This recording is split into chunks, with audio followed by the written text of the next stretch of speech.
Habit, if it moves, gotta grab it. Fuse like a magnet, lose, won't have it till I'm doomed in a casket. I ain't playing, got a weird mind. If you work 8 hours, I'ma work 9. If the shit tastes sour, you should taste mine. I'ma stay in power for a long time. Get up, nah, I ain't a quitter. Toss me the ball, I'm a really big hitter. Big picture, I'm a straight killer. Rising the song to the highest bidder. Got juice, got gas, I'ma move fast. New shoes, new tracks, like who's that? I'm new, come back, better than last. Yeah, it's a new me, never gonna look back. I'm never gonna look back. Cause damn, I was built to last. You move slow and I move fast, and that's facts. Only I can make a change. Slowly take a step today. I will never be the same, cause that's what it takes. All right, party people, happy Friday. Welcome back to the Tony Denaro and Massalorian show on a crappy week in Wall Street. Hope you guys I hope you guys are I hope your Friday evening is going better than your Friday day went. Holy shit. God dang. How you doing, Mass? Good, T. How are you? I'm doing swell, other than March is turning out much like I feared, like we've been talking about for the past several months. That all the shit was going to hit the fan by March. It's starting to look that way. Did you hear people throwing around the idea of 60 days till a market crash? Did you hear that hashtag flying around today? I did not see that hashtag, no. But it seems a little presumptuous to me. Could be 2 weeks, my friend. That's right. I was getting ahead of myself last week. I was getting a little too optimistic. I was like, well, maybe I rushed it by saying the market's going to crash by end of March. Maybe I should just give myself a little wiggle room and extend it till July 1st. But I still might be right on March. Could be. Yep. They're talking maybe we'll be at 6.25% for interest rates by the end of the summer. Like a whole nother percentage point higher, possibly. Could be. I wish we could talk more about cutting spending, because unfortunately, I think I heard today that what did we create? 311,000 jobs last month. So the job market is still scorching red hot. How much though people from not working after COVID, right? People who walked away from the workplace forever. I think the numbers are kind of deceiving. So that concerns me that the Fed isn't kind of reacting to the things that we all know that happened since 2020, since the pandemic. People just, either going at a part-time or working from home. I mean, a million different scenarios have changed, right? With the job market. So to claim something like that. That was that's why I selected on my video on, what was it, Tuesday, from the Senate testimony. I selected 2 clips, and one of them was the senator from, where the heck was she from? Alabama, Tennessee, one of those. Senator Britt, isn't that her name? Anyway, she was like, do you think Tennessee? that Marsha Blackburn? No, it was Britt. I think it was Britt. Anyway, she said, do you think that, she was a Republican, Mass. She said, do you think that maybe if some people got back in the job force, that could help things out? I know where she was going. Like, can we stop encouraging people to stay home? Stop with the bullshit. Right? Yeah. All right, let's say hi to some folks, guys. Get your drinks. It's Friday night. You're an adult. You're not out drinking and driving. You're sitting at home. Let's have some fun. Oh man, we got a bunch of hot topics to talk about tonight, and we'll try and have a little fun along the way, and answer your questions pretty much about whatever you want to talk about. It is open mic. Except the vote. So why can't we talk about the vote? No, I'm kidding. Oh, is there a vote coming up? Can you imagine if we just shut down that kind of conversation? Yuka Frita, what's up? Let's see who else I got. Channel members here. Yuka, Anya, blazing in the house. Who else? Subscribers, Jeff, Scott, Trevor, David, Navron the Great, Andrew, good evening. Miss Stylist, is Tony still putting his makeup on? I had My computer had a reboot issue about 3 minutes before I was ready to come on tonight. So such is life. Sorry for making you wait a couple minutes. Benjamin, Stephen, another Stephen, just another ape. Stephen just got back from watching 65 and Scream 6. All right. I want to hear, do you want me to send you an invite, Stephen, so you can tell us about the movies? Let me know in the let's chat. hear. Owning the float. In fact, I'm just going to send it to him. When you do your hellos, I'm gonna send it to him. Let me finish seeing who else we got here. Easter Beast, Christopher, Diana, Aaron. All right, I have not read any of the comments yet, guys. So let me get Stephen his invite in case he wants to come on. He has that option. Massalorian, I'll let you say hello to some folks real quick. Sure. All right. So I see here, I just looked her up. Britt from Alabama. It's Wesley Britt's wife. Got it. Yeah. Let's see. Anya, we got Miss Tahiti. Diana Guest, good evening. Goat, Norvon, Lucy in the Sky with Diamonds, Owning the Float, Andrew. Tenny Time, what's going on, man? We got Yuka. I said Miss Tahiti, good evening. Miss Gloria. Eighth Blazing does stuff. Am I going back over yours again? I probably am. All right, let's see. Aaron Miller, Arthur Martin, Ziggy 780, Floyd, Jennifer Moffat, Mark Roach. Anya, we got Edward. Good evening. I'm a professional. David DeVisto, Backyard Boogie, and Jay Beebs and Alan Kaminsky. Good evening, guys. Good evening. Good evening. Prometheus, what's going on, man? Meath. Mark says, Tony, thank you for the truth video about TRKA float. Man, guys, I tell you what, this has been a stressful week. I'm not shitting you. There was like a reason that I only covered TRKA in my Discord because number one, I don't want to be making videos on penny stocks, especially pumping people up about them because they're fucking risky as hell. I was cheering everybody along that was making money on it, whether they were in my Discord, on Teddy's channel, on anybody's channel. If you were making money in the past month on that, I'm right there with you, step by step. But then when a filing comes out from the company, what I did tell my guys in the Discord though, weeks ago, back in February 21st, is that I know from looking at the filings, there's something fishy going on with this company. In fact, I think that's the exact words I used. Something fishy. I don't know what it is yet, but the totality of the filings, I do not have a good feeling. Let's wait and let it reveal itself. So play this one cautiously, take profits. That was my guidance. I told them a bunch of other DD stuff. It's not important, but that was the guidance. And then we got that filing this week showing that the float had been updated. I was like, aha, that is fucking it. That's why they canceled the S1 because they didn't need it. It was all a setup. And retail fell for it again. Everybody pile in, load the boat, burn the boat, burn the boats, everybody all in. Same fucking setup happens in play after play. And I was like, I got to at least, I got to get this out of my Discord because people were still thinking that the short interest was sky high and it's safe to buy on the way down after it's coming down from 99 cents. Keep on loading the boat, build more boats. I was like, no, guys. Build more boats. Build more boats. Build more boats to load more boats. Stop. Your boat has a fucking cannonball in the side of it. There is a filing here saying the float is just been increased from 69 million to 344 million. That's all I did. I put out a tweet and a post on my community tab. And boy, man, the fucking...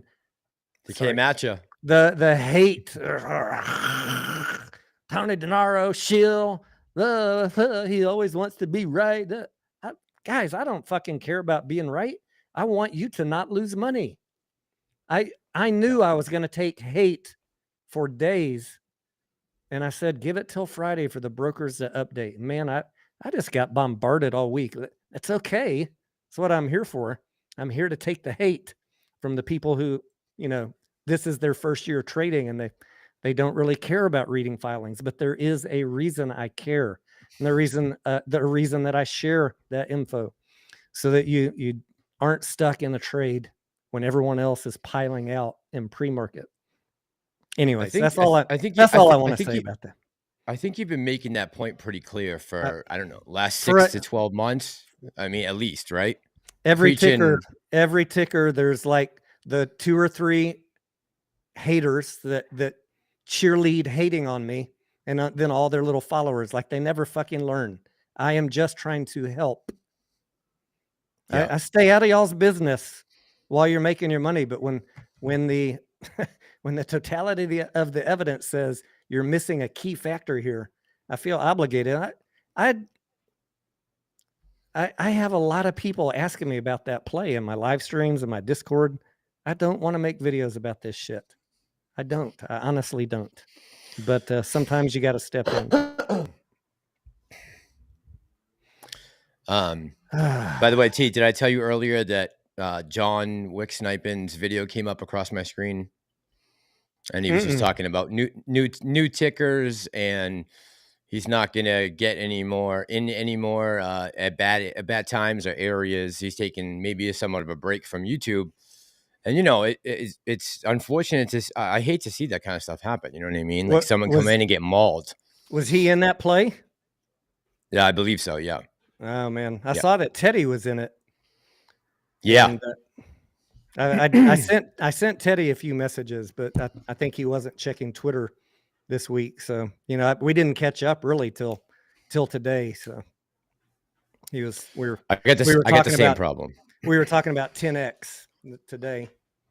There's okay. 10X. So yeah, we never finished that conversation. Do you want to fill in about that or anything that you wanted to add? I know we didn't elaborate. I guess there was some debate. I have not really looked into 10X much. I knew people were playing it. Of course, people have been asking me about it for days. And you know, it's the same old thing. The short interest is really low. I'm not really sure why people are interested in the play, but that's neither here nor there. I'm not here to cast judgment on anyone.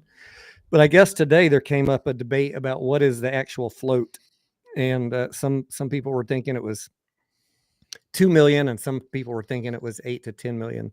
So I did spend a couple hours today reading through the filings. There's a lot of legalese reading through these guys and trying to make sure that you're giving the correct info. But the float is somewhere around 9 to 10 million, the free float. There was a lockup agreement, which is called a leak. What's it called? A leak out. It's another. It's not uncommon, but it's not as common as a lockup agreement. What is it? When they did they did a share offering and increased the float back in February, and this leak out agreement allows the the buyer of the shares to leak out some shares up to, I think it was 25% of the daily volume. They're not completely locked up, in other words. So they've been able to sell their shares since February 7th, just at it's like a drip instead of a complete lockup. Like quantitative easing? So I think it's safe to assume that the float is 8 to 10 million, not 2.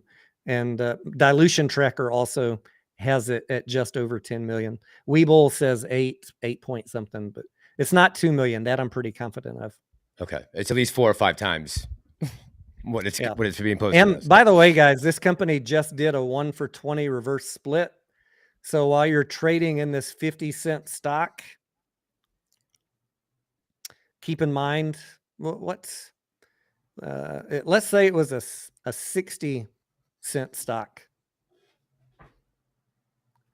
What would that be, Massalorian? I've been up too many nights. 3 cents, right? You said 60? Yeah. Yes, 60, I believe you're right. 60 divided by 20. It's a 3 cent about stock. 3.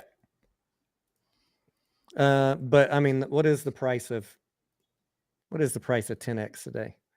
TENX. 10X is trading at 56 cents. So you're trading in a 3 cent stock, guys. It was 3 cents in January.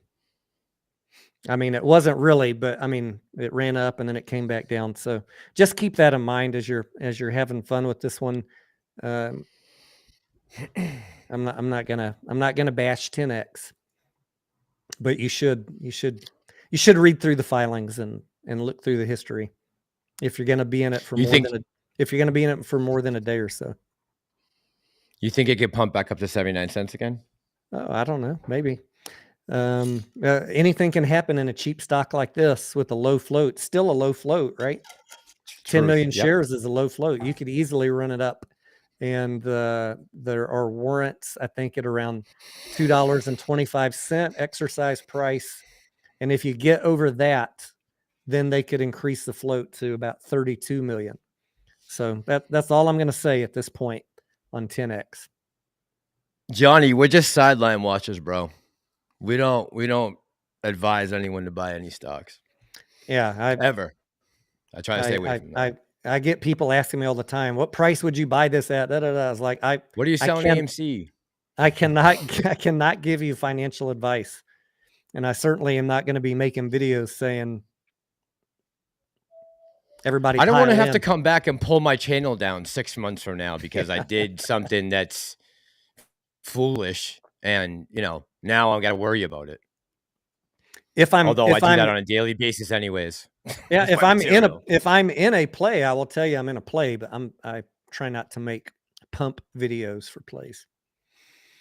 Thor Bladed, what's up? When the Great Depression, then potential AMC MOAS. Thank you, sir. Owning the float says taking profits is paramount.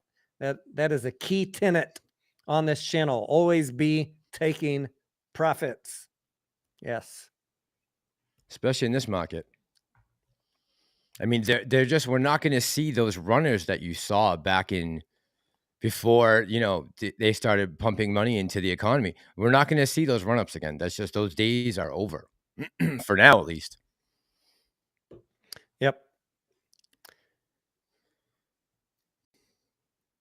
Let's see what else. Someone said, can I interpret the filing on the 200 million shares and the new 8Ks? I've been telling the guys in my Discord, these Form 4s, if it's a simple Form 4 like calls or puts or executive awards where they're converting RSUs and selling shares or whatever, I can interpret those.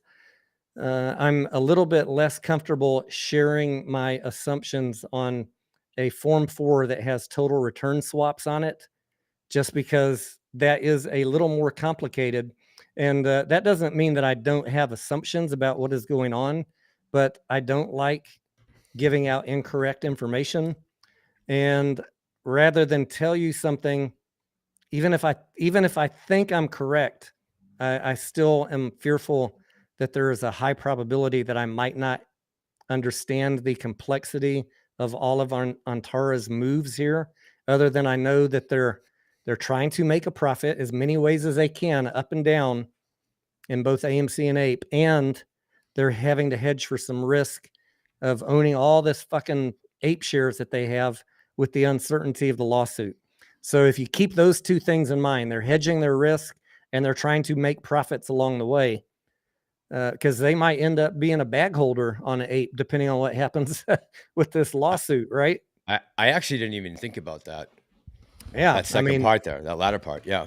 So I just think I keep those things in mind, and at this point, guys, and if I can find someone who knows exactly, and I don't mean a YouTuber or somebody on Twitter, if I can find a investment professional who can tell me, yep, your assumption on that Form 4 was correct on that total return swap. You exactly figured out what they're doing and what their intent is. Until I can find that, I'm not going to comment on Form 4s that involve total return swaps, because it would not fail that I would tell you, oh, they're doing this because they think it's going to go over $6.25. And then you guys all go buy calls, and I had it completely wrong. Like, I don't fucking know. So if I don't know, I'm going to tell you I don't know. And right now, I don't feel comfortable enough that I would be correct. So I'll beg forgiveness on that. I saw someone in the comments say that AMC will not. Who is it? Norvon the Great said AMC will not run until we have a market rally. Ah, shit! I just lost it. Hold on. AMC. I don't think a market crash will help us. The shorts will be making bank on the failing market. So, I was thinking about this earlier today. I'm like, all right. So, what positives can you take out of the market right now? Like, okay, if you're looking towards the future, let's just take AMC out of the equation right now. Just say you got $500, you want to invest it somewhere right now, not in AMC or Ape, right? Let's just say you want something that's a lot less risky right now with this market. There's going to be a ton of opportunities coming Absolutely. up in the future. It seems like to me, like the market's going to be wide open for people who want to hustle and take advantage of hard times right now. You guys know, if you've been listening in, I've been buying and looking at both identifying and buying blue chip stocks in this market this year. I've traded in and out of Amazon on that massive dip that they had, Tesla, Meta. I've already sold some of those for massive gains on the recent run-ups. And now, like, for example, I'm waiting for Tesla to come back down if there's another market rout. So that is mostly what I'm doing this year. I'm not looking to add a bunch of risk with this market uncertainty. I'm fine with slowing down my trades, taking a beat, stacking cash, waiting to pounce when the moment is right, not being caught loading up stuff right before the next rug pull of the entire market. So, which is probably on the horizon. Yeah. So for those of you that are wanting a shit ton of trading ideas, my trading idea is identify excellent blue chip stocks that have a long history of profits and increasing share price, and wait for those key moments like what we just had on Meta, Tesla, and Amazon. Just three of many that we talk about. There's ideas galore in our Discord. Yeah. Yes, we look at day trades and momentum trades. We talk about those too, but you got to get in and out of those guys. And I'm not going to be pumping those. We talk about them, but I'm not going to be pumping them. This is you, John. He said he went to Walmart to get his bag of popcorn. He was going to take a dump in it, but they didn't have any. Yeah, I just saw a tweet from Adam Aaron that this week, I just thought, like literally before we came on, Mass, this week only 550 Walmart will have the popcorn, which is news to me, because I thought it was me too. I thought it was 2,000 out of the 4,000 locations would have it. So no, that's not till mid-April. Okay. Mid-April, they'll have it 2,600. Yeah. Okay. So this week it's 500, 550 or so. I did find it today, by the way. I did find it. I got it right here. Oh, shit. You did find it. You did? Yeah. Wow. I got a bunch of, you probably can't see it, but I got a bunch of them back there. Yeah, I can see them. You can see them. And no, I have not tried them yet. So I don't know if I'm going to do a taste testing against competitor products, or if I don't know. We'll see. But I found them, but unfortunately they weren't at any Walmart close to me. I had to drive 20 minutes to go fucking buy a bag of popcorn. Very irritating. Yeah, you could live in Portland. It's going to take you an hour now. Be thankful. How, like, can you grab, do you not want to show the bag right now, or I just wanted to, I might put it back up? Yeah, please. Yeah. You want to see my bags? Yeah, please.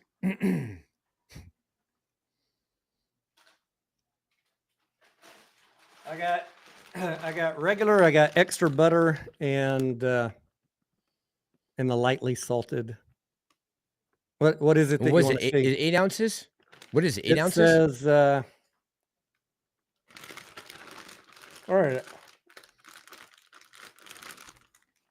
5.2. 5.2. Okay. I'm curious to know what a typical bag of popcorn is. I looked at all the competitor products. It's comparable in size. It is. Okay. Okay. Fucking I lit my microphone thing on. I was gonna say, is your filament on fire? That's a first. Holy shit! Call the fire department. Tony's on fire. That would not be good. We are on fire tonight. Tony's a bag holder with a fire mic. So I bought 2 of the extra butter, 2 of the classic, and 1 light salt because my wife, she's not going to eat the light salt one. Okay. So, I'm gonna try to find it tomorrow. I tried tonight. I told you that I tried to go back there, right? And the lady from receiving grabbed me. Is Yeah. Start gonna help you? I'm like, yeah, I'm looking for the AMC caps, end caps.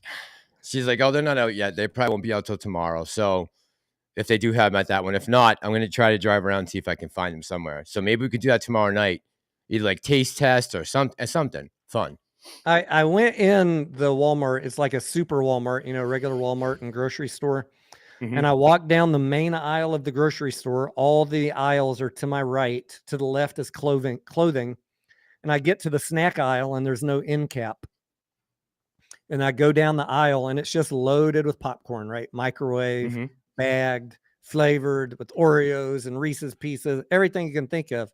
I had to walk all the way to the far end cap to find the AMC popcorn, which is kind of disappointing to me because I had to walk past everybody else's product to find the one I was looking for.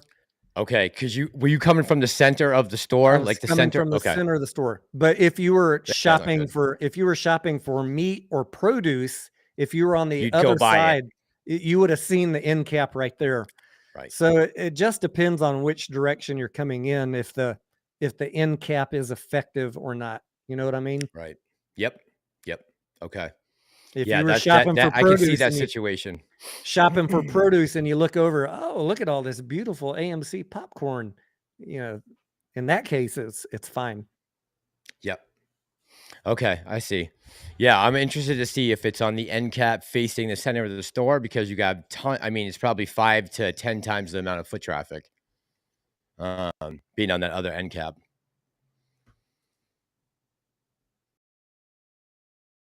Steven, I'm going to try and send you an invite one more time so you can talk to us about movies. See if that works. Yeah, we'll see if it sells. When I went, it looked like they had just put it out. The end cap was completely full. And I'll go back and check it in a couple days and see if it's selling at all. I will let y'all know, and I'll also update you on taste and stuff. Although it's kind of hard to mess up popcorn. If they mess this up, I'd be pretty surprised. It's supposed to be their area of expertise. Yeah, right. Say? Yeah. I was gonna say, should we? There he is. I was gonna say we should. Oh no, man, I forgot now. Hey guys, what's up, Esteban? How are you guys? Can you hear me? Yes, sir. Oh yeah. You went to see some movies. Both of those were on my list to go see today, and I got all caught up trying to stay caught up in what the hell was going on with Silicon Valley Bank, which we can talk about in a few minutes. But first, tell us about, you saw the movies, what, Smile 25 and that prehistoric future one called 69 Me or something like that? 69? 65. Oh, 65 and I owe you 4. Okay. 65 and then I saw Scream right after it. Scream 6. What Scream number are we up to now? 6. Oh, only 6. And final. But final. I have a lot to say about it. So all right. Tell us the good news or the bad news. What you got? Okay, so 65 was really good. If you like Adam Driver, it was very entertaining. It kind of reminded me of like Turok, like a dinosaur survival movie. Really good to pass the time. But the real good one was Scream. And I'm gonna go on a limb here. Yeah, for the people who have seen Scream, this is the best Scream since the original. And I'm a huge horror fan. And it's extremely, they amped everything up. The stabbings are crazy, the violence, just everything about it is pretty nuts, and it's worth seeing. But the real reason you guys should see, because we're all invested in AMC, is that the movie only cost $30 million to make. So this is a prime way for AMC to make some real money, and it's got a ton of hype, and I highly recommend it. 8 out of 10, Tony, from me. All right.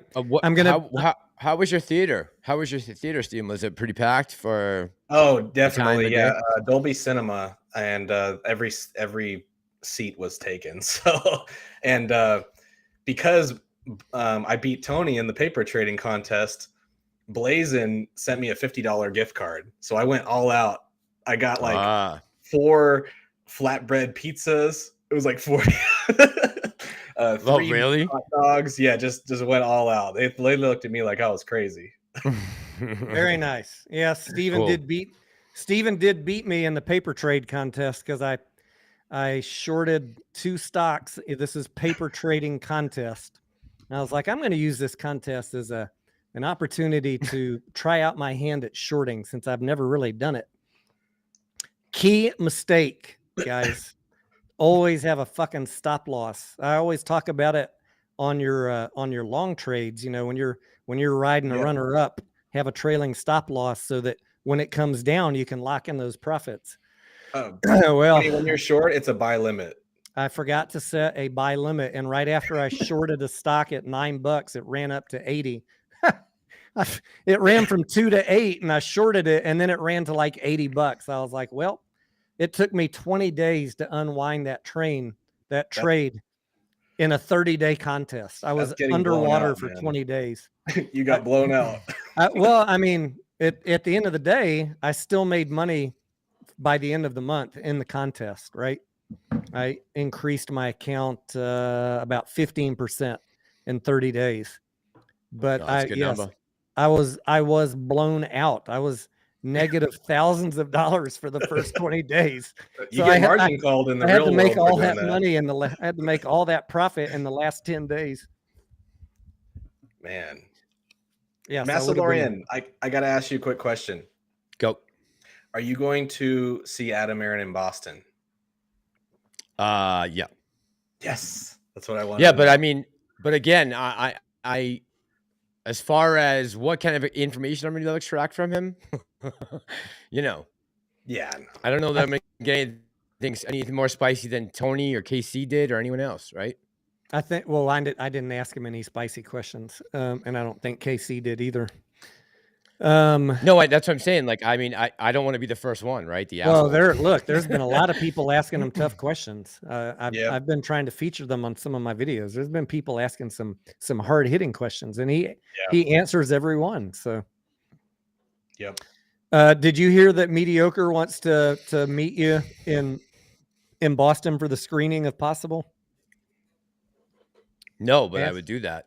Yeah. No, but I would do that. Yeah, 100%. You guys need to link up, share, trade info.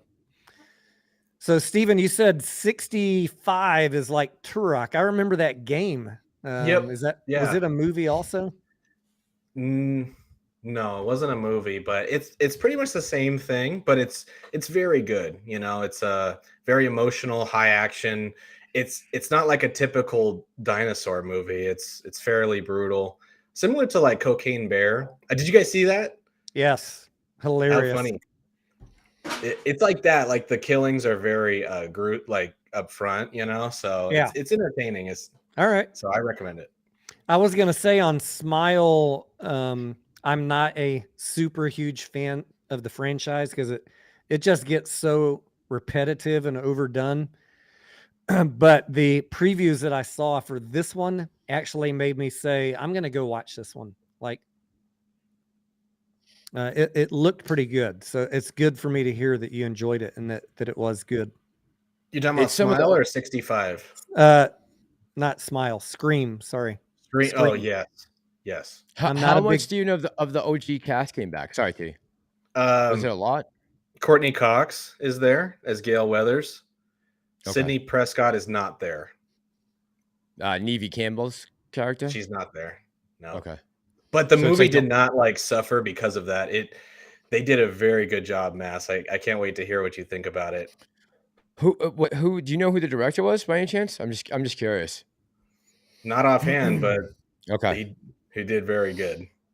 Yeah, it's probably my most favorite horror franchise, I would think, just because when I think that was like the first, I think that might have been the first date horror movie I went on. I think that, so I kind of got whisked up in that whole thing, right? You're gonna be happy. But yeah, like the first one was good. So if you're saying it's this close, That's- then I'm probably gonna like it. There's an argument to be made that it's in the top 3 for sure. For sure. All right. Hey, Massalorian, It's this very comment, amped up, you know. this comment on the screen, Mass. Since you're up in that area, what happened to your buddy Al? I was gonna mention that. I don't know. It's a good question. Your guess is as good as mine. I just find it as his timing is just impeccable. I must say. He disappeared like a week ago or something. Yes, that's what I heard. Like I said, I'm just catching up on this because you guys know I don't watch Al. So me finding out that he was MIA was a little bit of a shocker. But it doesn't concern me because everyone else is making 6 or 5 videos a day. So there's plenty of material out there. I don't think anyone's missing out without Al around. I think we'll be okay. I think his timing is very strange. It always is, though. Al is tied up in a legal case right now. Yeah, I bet he is tied up in a legal case called Allegheny versus AMC. Yeah, would not surprise me if he helped write that thing. It looks like it was written by a kindergartner. If it does go further, I really do want to go down to Allegheny. I would like to see and hear what's going on down there. I just don't know if it's going to get that far. No, I don't think so either. Blue Sky says Al's angry when Adam Aaron announced the merger vote. I mean, a lot of people were angry when he announced the vote, but they didn't delete their channels. There's something else going on. He has a conflict of interest or something that made him wipe all of his stuff from the internet. Well, if he was tied up in a legal case, then that might be stipulation for a lawyer to take you for you to hire an attorney, right? They might say, we don't want any social media, get rid of all that stuff, right? Yep. So that would make sense. Man, I really needed that Bloomberg terminal. Now that he's gone, I don't know what I'm going to do. You can still get that. It's at the library at Bentley. You can go right up there and use it. I promise. I got 3 of them.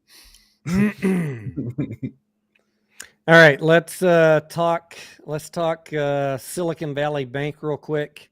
First, we had Silvergate, then it rolled into the second bank, Silvergate being the crypto bank, and now we have Silicon Valley Bank being, as far as I know, the largest bank that handles startups both in the tech and pharma industries. I'll do a more detailed video on this tomorrow, but I know Bigums is probably going to be talking about phase 6 and all that. That I'm not going that direction with tonight's little blurb or my video tomorrow.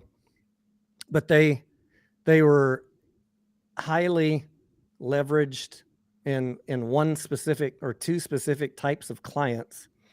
And when they were flush with cash a couple years ago, they also bought a lot of bonds at low interest rates. And then, you know, what happens when the Fed starts raising interest rates, the value of those bonds go down.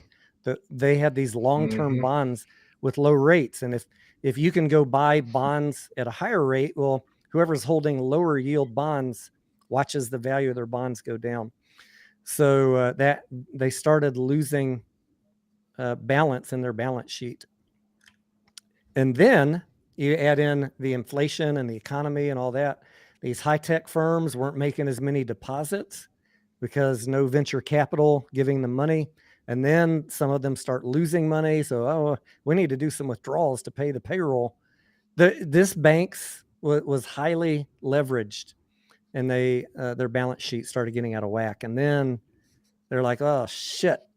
First, the CEO in January said, let me go ahead and execute a personal sale of all of my shares.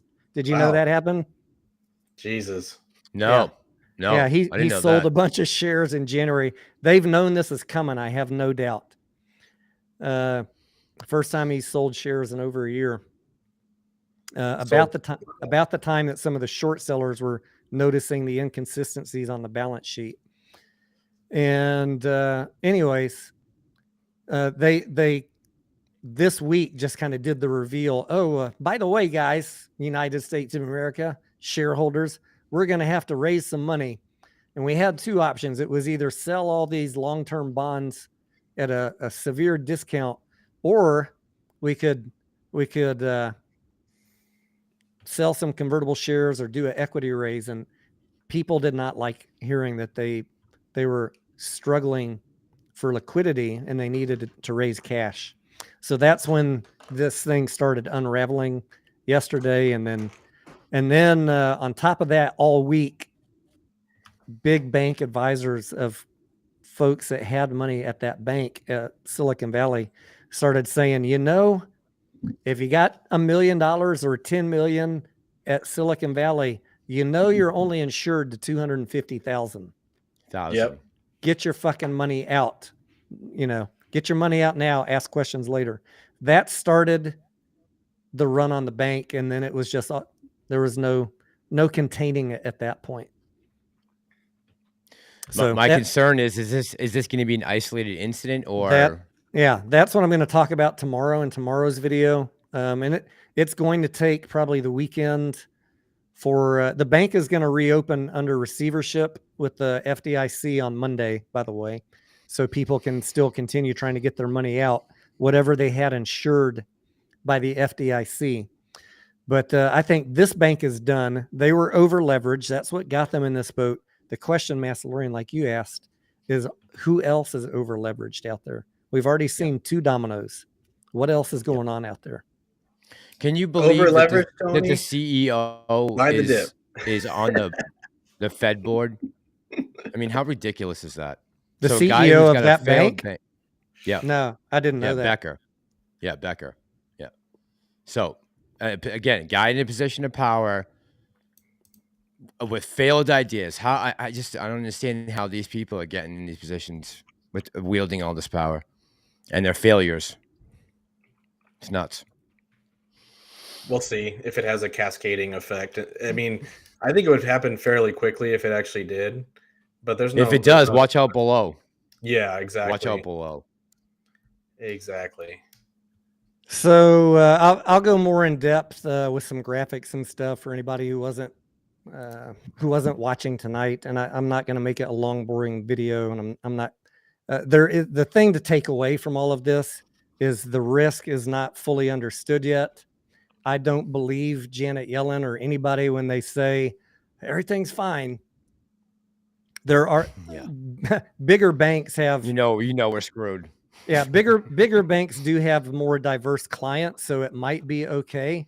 But how things have been the past couple of years. There's a lot of people that have been loading up on risk. If we're lucky, especially in fintech. Yeah, if we're lucky, it was just contained to these two like high-tech fintech type banks, Silvergate and Silicon Valley, but there's no guarantee. Oh, the other ramification is all of the companies like Roku and others that had their deposits at Silicon Valley Bank. Now they could potentially be out a lot of their own liquidity permanently. Right. They don't have access to that capital anymore, right? And they may never get it back. So there could be... So that would be even worse. There could be some extended fallout, ripple effect through high tech and pharma. Yeah, and Tony, listen, Jim Cramer said, don't worry about it. We're fine. The banks are fine. Everything's fine. You're good then. We're good then. Nothing to worry about. Nothing to see here. Yeah, I am a little nervous about that. Seeing that all go down today I'm not going to lie, it's a little nerve-wracking, right? Yep. It definitely has whispers of 08, for sure. Right? I mean, didn't you get that feeling just a little bit? Mass, if this next week, if everyone comes out and said everything's fine, then it's going to feel like 08. I know. Yeah. We got to wait for the mainstream media to try and calm it down, Well, they've been waving the flag for and blowing the horn for a year. I mean, it's not like the mainstream media hasn't been professing the dire consequences of the economic, the state of the economy right now. I really can't blame them. I just don't know how much of it on the surface is, I understand that the market was overinflated, right? There was a ton of money that was pumped into the market. Most of that's been sucked out right now. Yeah, we have, I guess, a little more room where we could retrace, but at some point there's going to be some damn good buying opportunities. If you can work your ass off and put some money together on stocks for the long term, companies that you believe in. With good balance sheets and healthy Right. financials. Right. In I bear mean, markets, you want to look for the healthy financials, Absolutely. Yeah. I mean, look, we took it. We are in a big risk with the AMC play, right? Because of the debt. And, I said on the community page this morning, I'm like, man, when we had all that opportunity back then in 2021, hindsight is 2020, but I feel like back then maybe we should have made sure the balance sheets were fucking locked up and golden before we went running around, talking about short squeeze. Well, Mass, it felt like it, right? Because in 2021, I believe we had $2 billion in the bank. So it felt like, hey, we got a lot. Yeah, of we cash did. That's on right. We hand. raised that. We did have that money. Yeah, I guess you're right. We did have that We- $2 we billion, did feel right? But like I we mean, were that good. went quick. Yeah, we were That good, goes but we quick didn't when you realize have in how negative quick it went. quarters. Exactly. Yeah. Yeah, that's right. When you're burning cash. What other topics you working on, Massalorian? I heard you were working on a video for tonight. Yeah, I've been working on a video. That's why we were kind of late. Tony was trying to cover for me, I think. I'm working on a video about the 40,000 hours of tape that was released, but just really one thing specifically about the whole story, and that's the guy with the horns there, and how he had his constitutional rights stripped, basically, because the attorneys were not given any exculpatory evidence from all of that footage of him walking around escorted by goddamn police officers. I was And he's yelling doing a about 4-year that. bid for that. I was yelling about that on a live stream the other night. Like the police were literally escorting him around the property for an hour, opening doors for him. And now he's in jail for 4 or 5 years. Like, how is this right? How is this right? It's not. He was made an example of, and it's not right. But It was a political lynching. I just don't want to compromise my platform by getting into politics, or I will go down a rabbit hole. You want to talk politics, and the shaman in DC, come here to Austin. We'll have a beer and barbecue, and I'll bend your ear off. But Tony, did you hear about the town that Elon Musk wants to build outside of Austin? I did not. What's he trying to do? Snailbrook. It's a separate town right outside of Austin. He wants to build just for his employees. Sounds like a factory in China. Yeah. Your Gigafactory is done, T, right? Yeah. The one in Austin? Yeah, it's down by our airport. And they're not doing Cybertrucks out of that location, right? I think they are. Are they? By the way, a couple of other topics. Speaking of Cybertrucks, I reached out to another EV truck company this week. I gave a little teaser about it on Twitter and my community tab. The company ticker is HYLN. If you guys are wanting to know one of the new tickers that I'm going to be talking about, this is one that I'm spending. It's going to take me a good week minimum to do the deep dive on this ticker because I got years of financials to go through. I'm trying to get a factory tour, meet the product development team. They're located here in Austin, so I have that luxury of getting to meet them, and also see if I can do a vehicle ride along or a demo. This is a semi truck, electric, but they have what they call battery extender technology. It's not just a pure battery truck. So they have what is it? Liquid LNG. Is that what it's called? Natural gas? Yeah, they have either natural gas or a diesel generator on board where the engine would be. They take existing trucks like a Freightliner and they put this generator in where the engine would be to convert either the diesel or the natural gas to fuel the generator, which keeps the batteries topped off. it's kind of an ingenious solution, because then you don't need to go build this massive infrastructure to charge 750 kilowatt hour batteries. Yeah. Hyliion. Hyliion, yeah. People were asking me about it a year ago. I did not talk about it. I said, I'm not going to talk about Hyliion a year ago. The financials were too poor. The company was trading at $12 to $15 at that time. And they were very early in their product roadmap. But now they're a year down the road on the product roadmap. The stock is trading for $2. Mm-hmm. And they have vehicles built and being tested with fleet customers here in Texas that I'm also going to go talk to. And they've been doing winter trials up in Canada. So I think there may be some early opportunity here, but it still will be a speculative play because they're not in full production. Tony, that actually reminds me, because there's a company called Canoe. I don't know if you ever heard of it. Of course, yeah. Oh, yeah. So Walmart partnered with Canoe, and it's pretty much the same thing.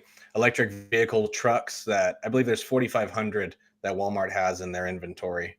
Very similar. So if the company you're talking about gets a partnership, that would be huge.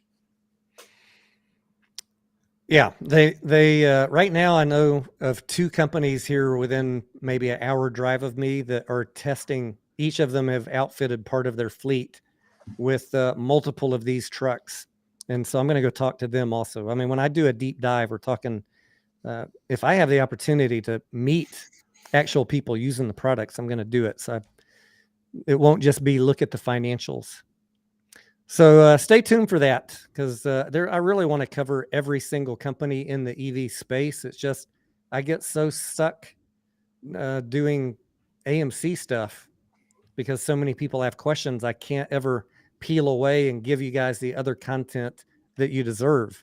But, I think the time's coming where we'll be able to spend more time on other tickers and bring you some more new and exciting plays that you can get in early and hold for the long term. Tony, you don't need to do a deep dive. Just get the short interest, get the cost to borrow, and go to town. Tony, just look at the daily short volume, and that's all you need. I mean, if it's over 55%, it's a slam dunk. There you go. Stock Twits comment section. You're good to go. You're locked in. I can't do that in good faith to people, guys. I don't. My channel is not that channel. If all you want is short interest, and that's all you need to buy a ticker, there's plenty of other channels to do that. And I say good luck to you. Puff Bear, what's up? Spy puts. This is a great week for spy puts, Puff Bear. Thank you, my friend, for helping keep very generous. The light bills paid. Much appreciated. Thank you, Puff Bear. What else were we going to talk about? Speaking of short exempt volume, I have a guest scheduled. I've got a couple of exciting guests coming up. I told you that I was going to bring on a professor and attorney who covers corporate law and has done a lot of content specific to fiduciary duty. This was a promised follow-on to the talk I had last week with Markets with May. Neither one of us are attorneys, but we're bringing one on.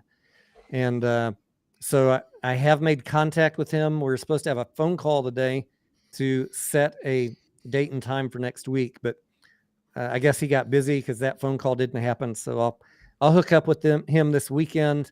Really, the question is, just to say it in a nutshell, May and I and in the audience last weekend had a great talk, but really the question that I want to hear an attorney answer, someone who's not in any play, someone that has no emotional bias, someone that has tried cases and taught and read case law.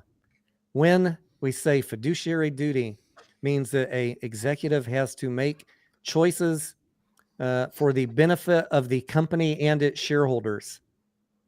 Now, what does that mean? Plus MOAS? Now, there are a set of people that would say, fuck the company. It says shareholders. Now give me my goddamn MOAS.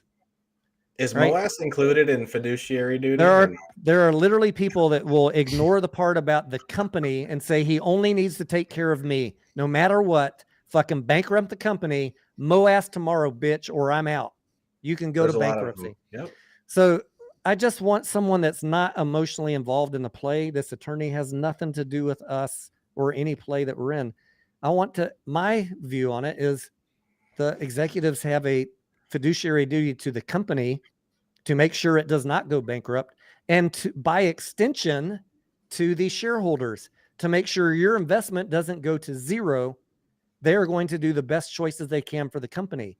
Now that I get it, that is a completely different interpretation than what some of you want to hear. Those of you that say, let the company go bankrupt, the CEO must have a duty to me and me only. So That's how you blow up your YouTube channel right there. Well, I don't know.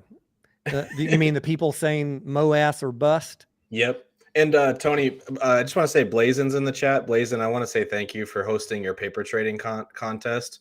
That was really awesome of you, man. Keep doing the good work. The other guest that I have coming on Wednesday, thank you, Blazin, too, by the way, even though I didn't win. It was a great learning experience. I won You won some knowledge. I won a lot of knowledge, and it didn't cost me anything out of my pocket.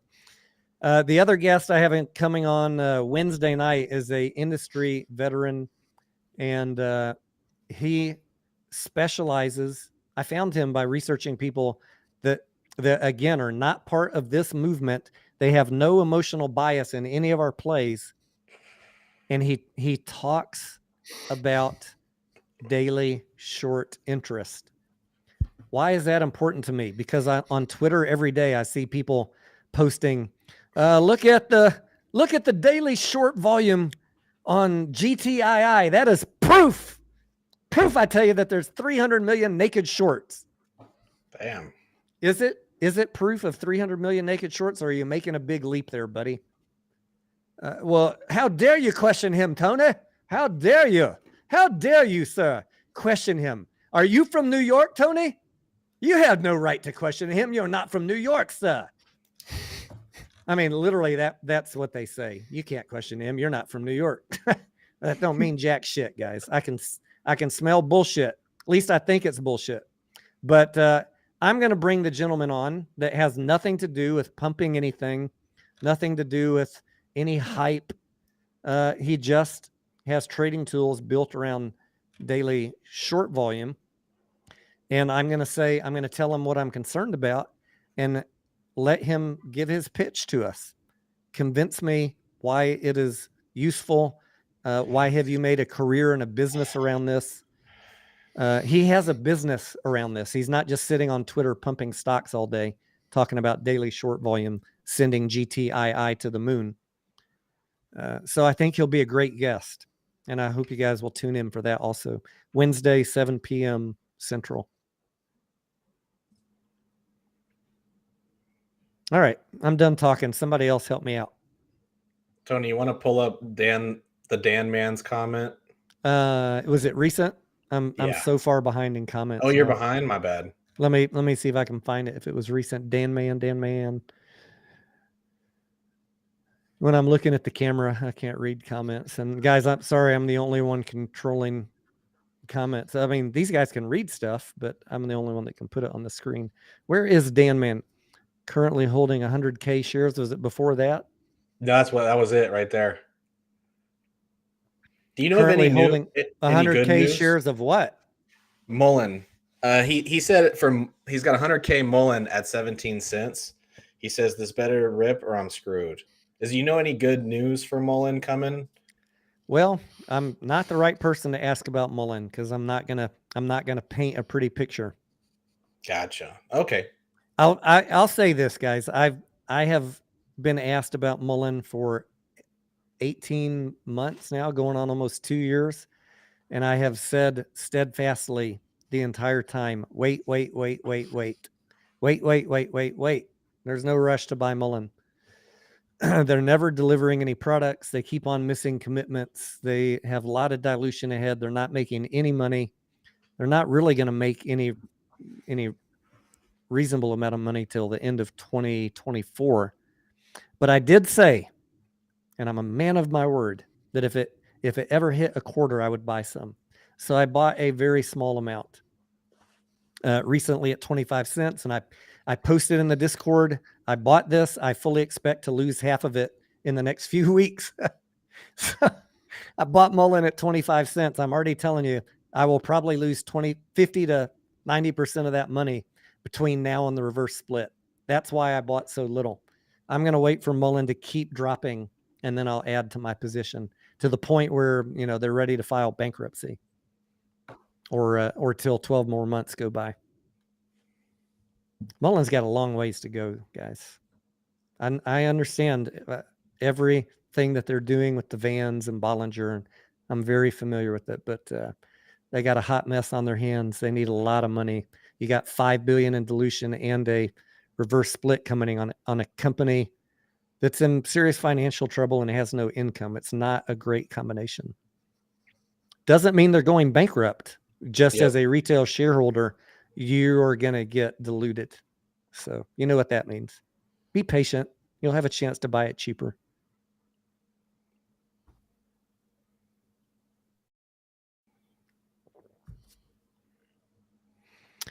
Journey says, here goes Tony with bankrupt talk. No, I just said they're not going bankrupt. They have $5 billion dilution. They have plenty of opportunity to raise money, but you are going to be diluted.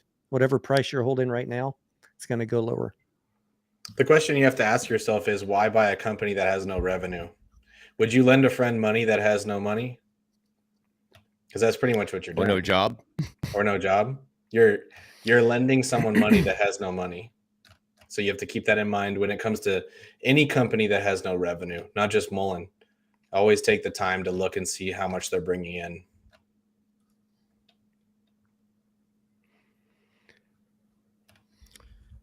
Yeah, I don't see any info about Boston here. For Adam as far Aaron? as a date or a theater. Yeah, I don't see one. At least it's not in investor relations. Chris asking about USDC getting wrecked. I think that they, who was it? Circle. Who was it that I posted? One of the, I think it was Circle, had deposits of USDC at Silicon Valley Bank, which is why crypto is getting hammered. Oh, really? Yes. Let me look at my crypto chart here. 20,400 on BTC. USDC, it's hanging at $1. Anyways, yeah, with all the bank and the market getting run down, not surprising to see crypto getting pushed down. Yeah. Also. I got a question for the chat, Tony, if you don't mind. For everyone in the chat, if you're going to San Diego or you're going to Boston to see Adam Aaron, post it in the chat and post the question that you plan on asking Adam when you meet him. I'm just curious to what you guys think, what you guys are going to ask him in person.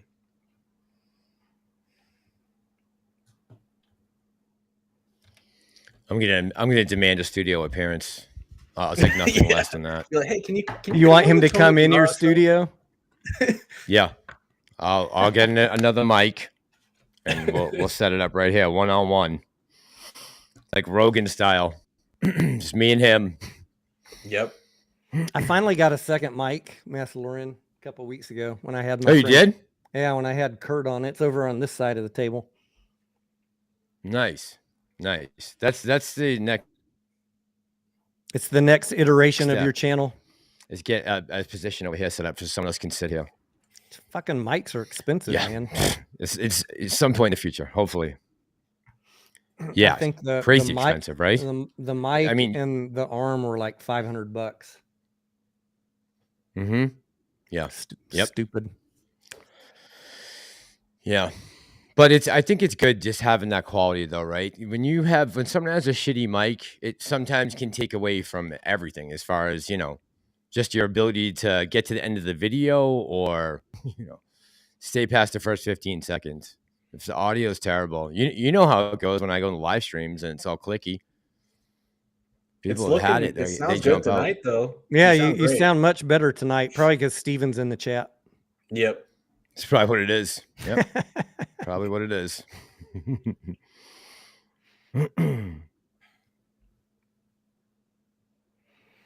Let's see.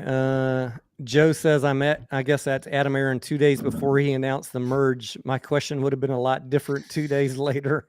Yep. Yeah. A lot of interesting questions in the chat. I'm digging it.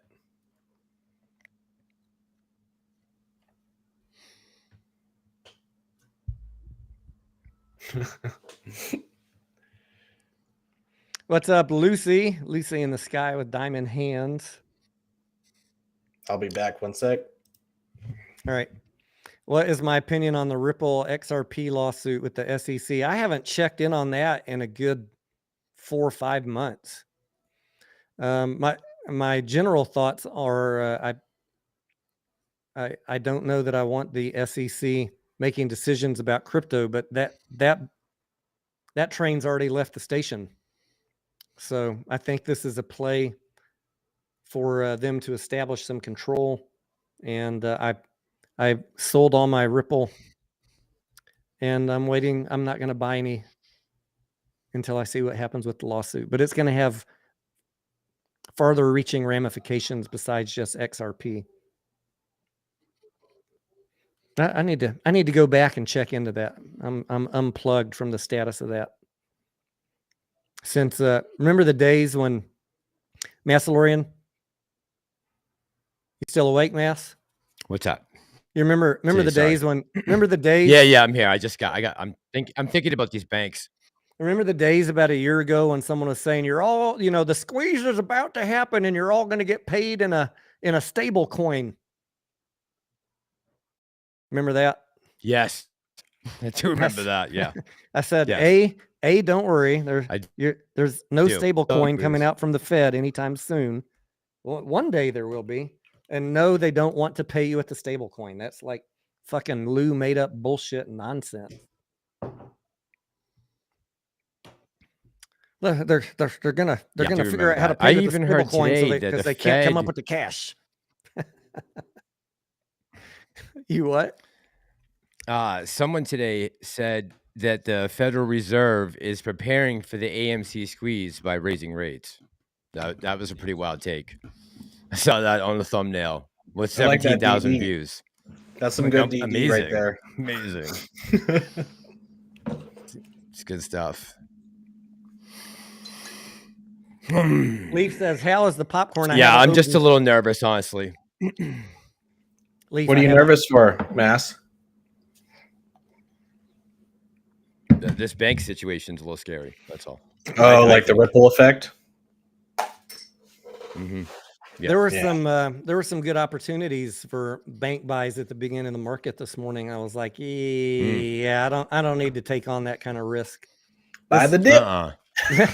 If you're a degenerate gambler, there was some opportunity, but at this point in this market, I'm like, I really don't need to be throwing my money in a furnace and watching it burn. I want to hold my cash for the real crash. And then go all. Yeah, I got enough money at risk right now. Right. I don't need to add to it. Yeah. Don't you want to have a little fun, Massalorian? I do. As soon as I get caught up on my bills, though. Everyone needs a little bankruptcy. A good old bankruptcy stock to get the blood moving. Never nobody. Prometheus says. Never nobody. Yeah, I was just looking right now. They're saying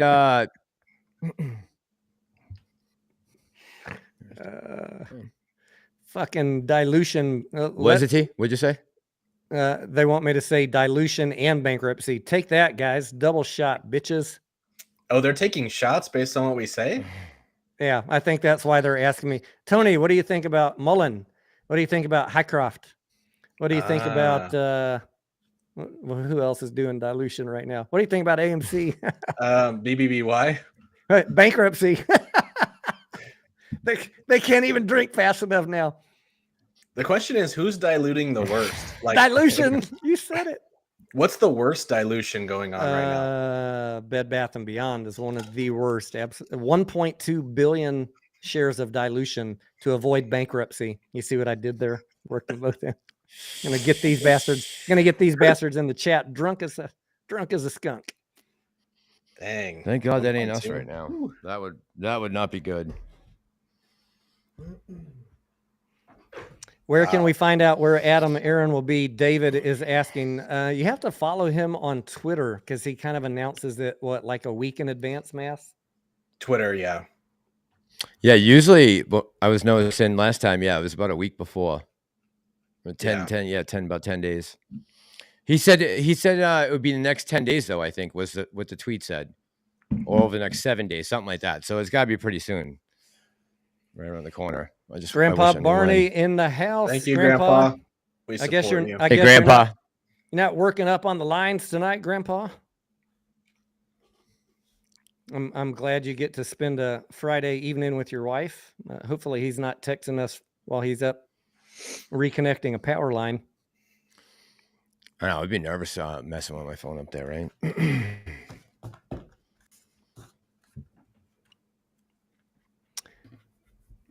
What else we got here? Bliss, what's going on? Credit Suisse at $2. Lee says, yeah, Credit Suisse. I forgot when I was talking about banks that are in trouble. A whole nother one that has risk of dilution and bankruptcy. What was that? I'm not going to stop now. You can't stop me.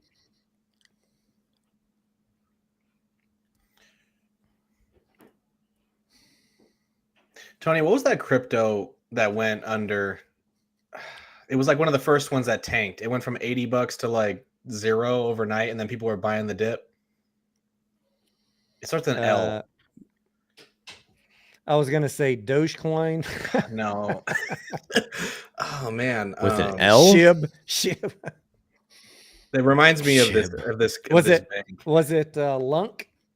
No, I got to look it up because that's going to drive me crazy. But it kind of, this whole banking thing reminds me of that. Like every time something goes to the floor, there's always people that buy the dip. To the window, to the floor.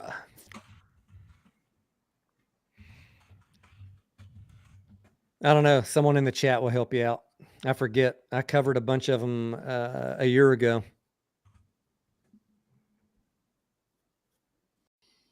I'm going to find it. Chris says Ape was a scam and Adam Aaron will be in jail for racketeering with the YouTubers. Yeah, I don't think Ape was a scam, Chris. A lot of us aren't exactly happy about it, especially it sucked. The value that was crushed out of Ape by the market. But I don't think unless Mark Cahodes is correct about Adam Aaron and Trey, I don't know. If he has allegations, he should post the proof. I don't know that Adam Aaron is working with any YouTubers. He doesn't even fucking answer when I tell him to hire a bartender in my local theater, much less work with any YouTubers to pump his stock. We've called out Ape as many times did not work out the way that we want, and now we're stuck. He can keep on selling Ape and dilute us fucking billions more. Luna. Does it? Oh yeah, Luna. He can dilute Terra us Luna. billions more of Ape for 65, 50, 40, 30, 20. I really don't want my shares, my votes being sold that cheap. So we are stuck between a rock and a hard place if you're still holding this company. Now you gotta put it back together. You got to put it back together with AMC, and that's not ideal either, right? We've made no secret about that. What is going to happen with AMC after that? Nobody fucking knows. Everybody has a different. I've heard everything from to the moon to the bankruptcy. My crystal ball is not that good, guys. We have some tough decisions to make in the next couple months. You may have some tough decisions to make, depending on what you think is going to happen. You do what you think is right, but I am not pushing any theory or to the moon or to bankruptcy. I'm not pushing anything. You do what you think is right. I've told you what will happen, I think, as far as dilution, depending on a yes or a no vote. You can take that information and make your own choices.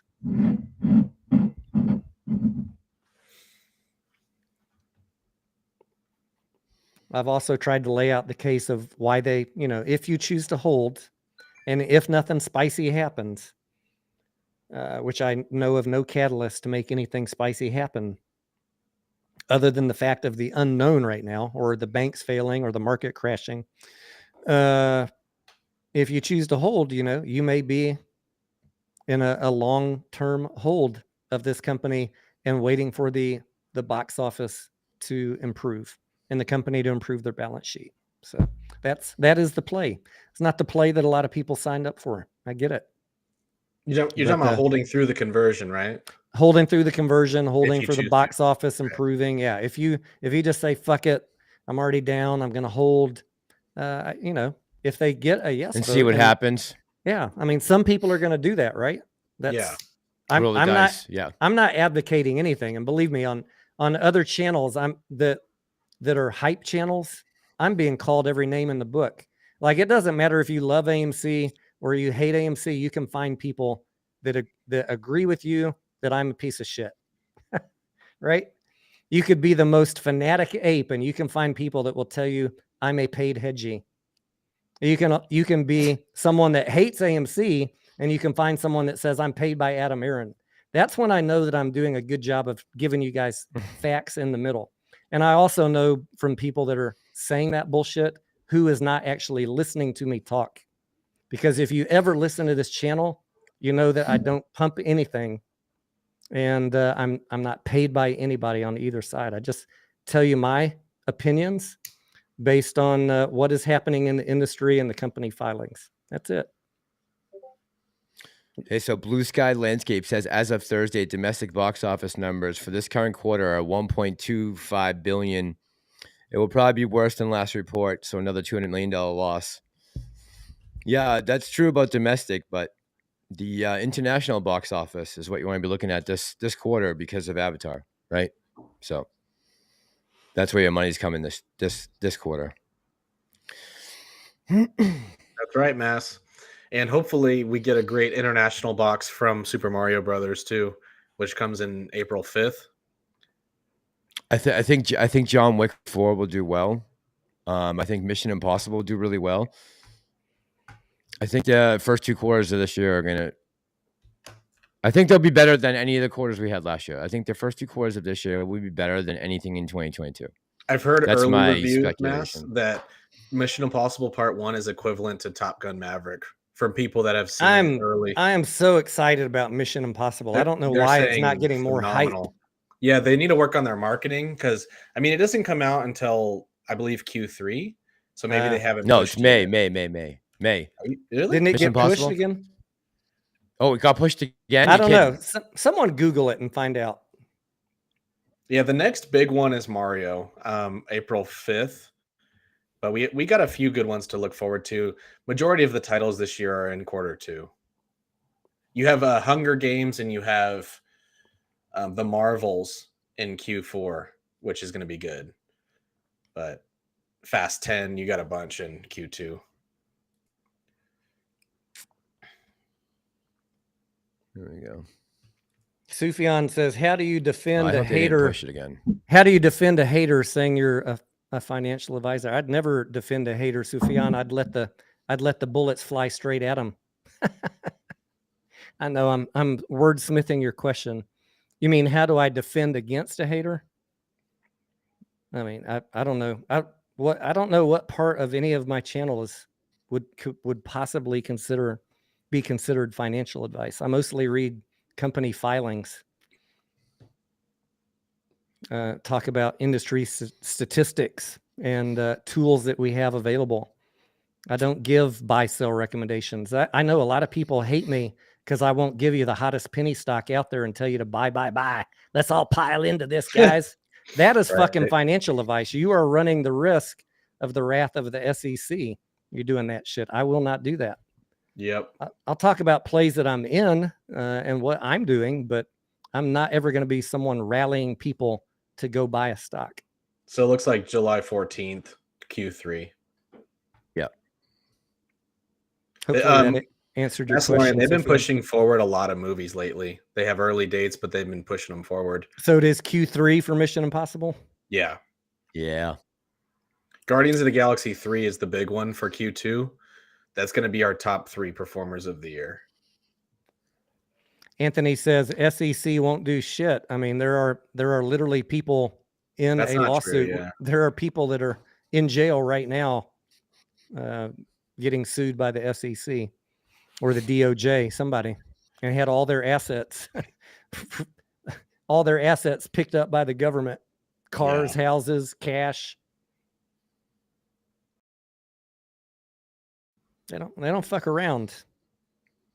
Someone forwarded me a Frank Nez article today saying that dude's man. I don't want to say nothing bad about him, but he I'll puts say out it. questionable I'll say articles. it respectfully. Bless your heart, Frank Nez. You are trash. There you go. What did he say? He said he posted an article and it was getting retweeted all over Twitter that said, I think it was Credit Suisse admits to naked shorts. Yeah.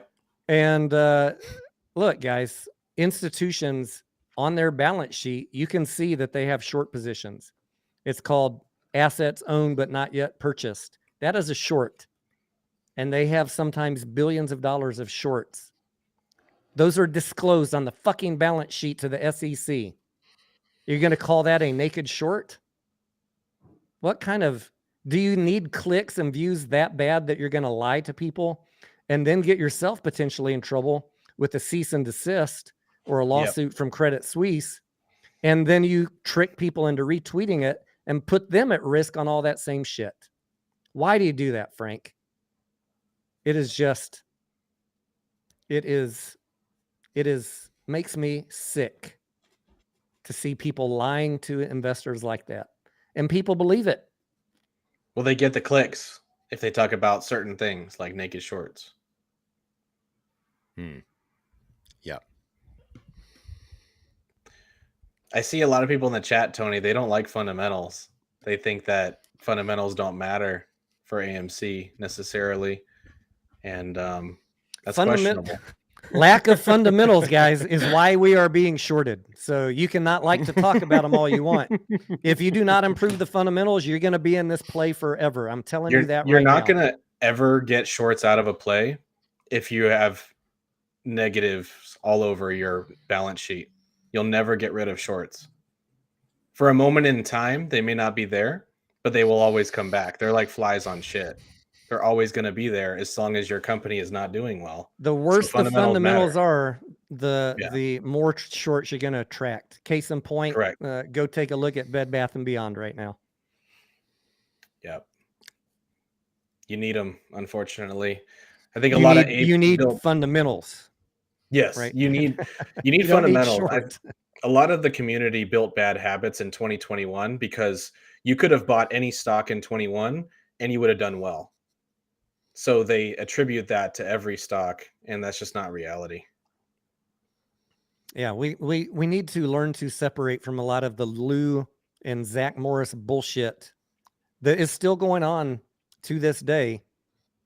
And I'm not gonna throw these people under the bus on YouTube because I don't do that on my channel. But some of the folks in the Discord know who I'm talking about. There are still people pushing this short exempt volume, and let's just look at the FTDs and short interest, and it's to the moon, guys.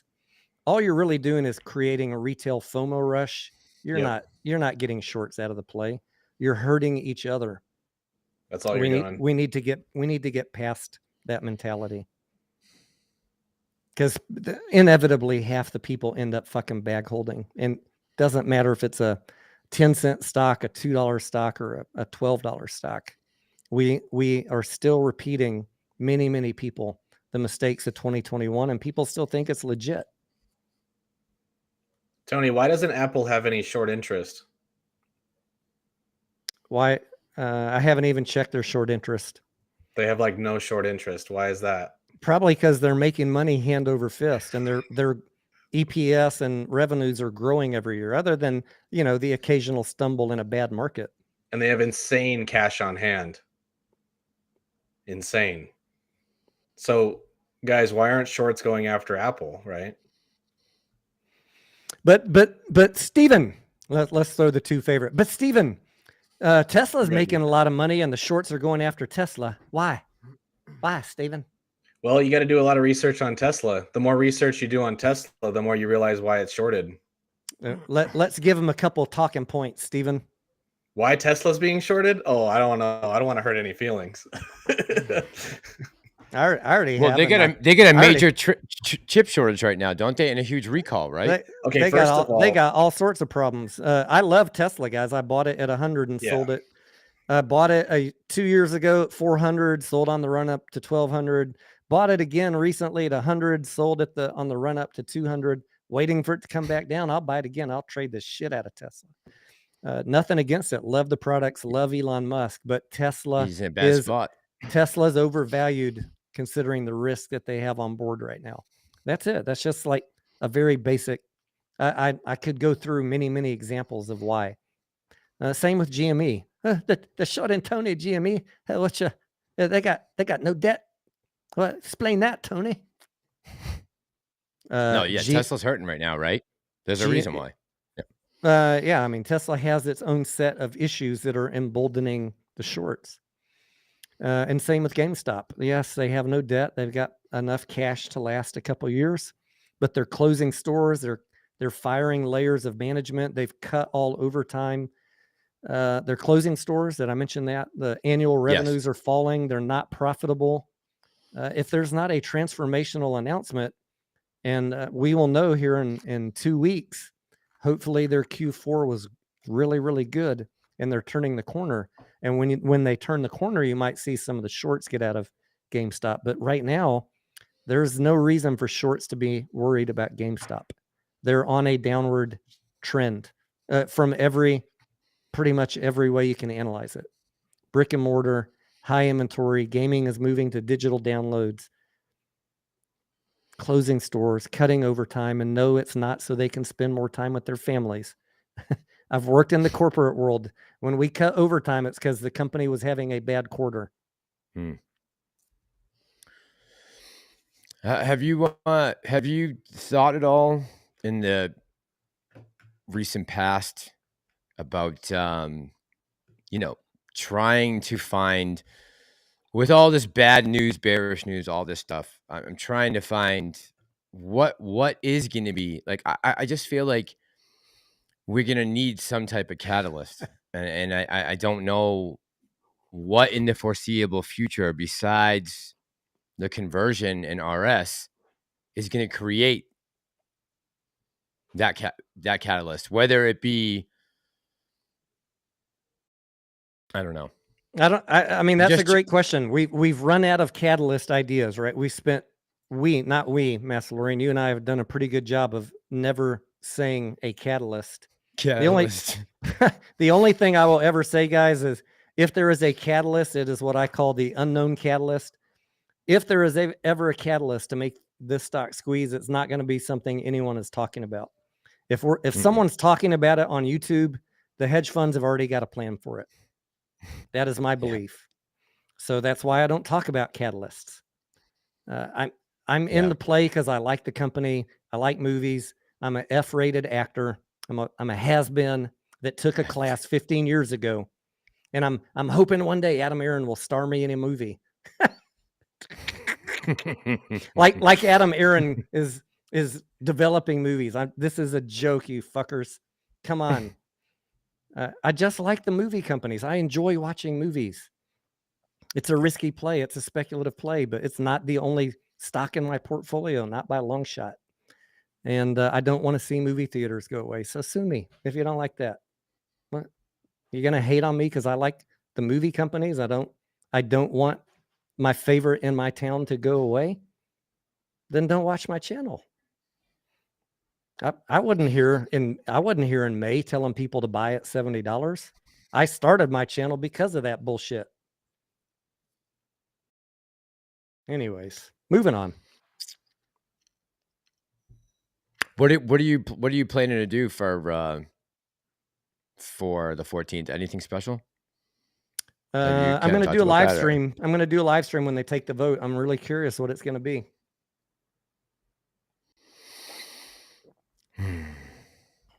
Yeah. I love this company, so sue me, bro. What are you gonna do? Yeah. I'm cool, for me, if it takes I think a lot of people are still positive about the movie industry. I don't think it is dead in the water by any way, shape, or form. Like just seeing that we're gonna have 30% more releases this year, like that's good, man. Like Yeah, I mean, we're on a upward trend, and Yeah. I'm cool if it takes a couple years. All my shares that I have right now, I basically got for free because I had shares and options in May of 2021, and I made a fuck ton of money on the options. So it does not matter to me if I hold. I'm never going to be in the red on this play. Right. Now, that's the one thing with us though, right? Is everyone is at a different somewhere in this play, right? Whether it's 70 or 7 or that's what gauges your level of emotion of being angry right now, right? The people that got tricked by Trey and Matt and Lou back in May, June of 2021, they justifiably could be upset. I get it. You should be mad at those guys, not the CEO.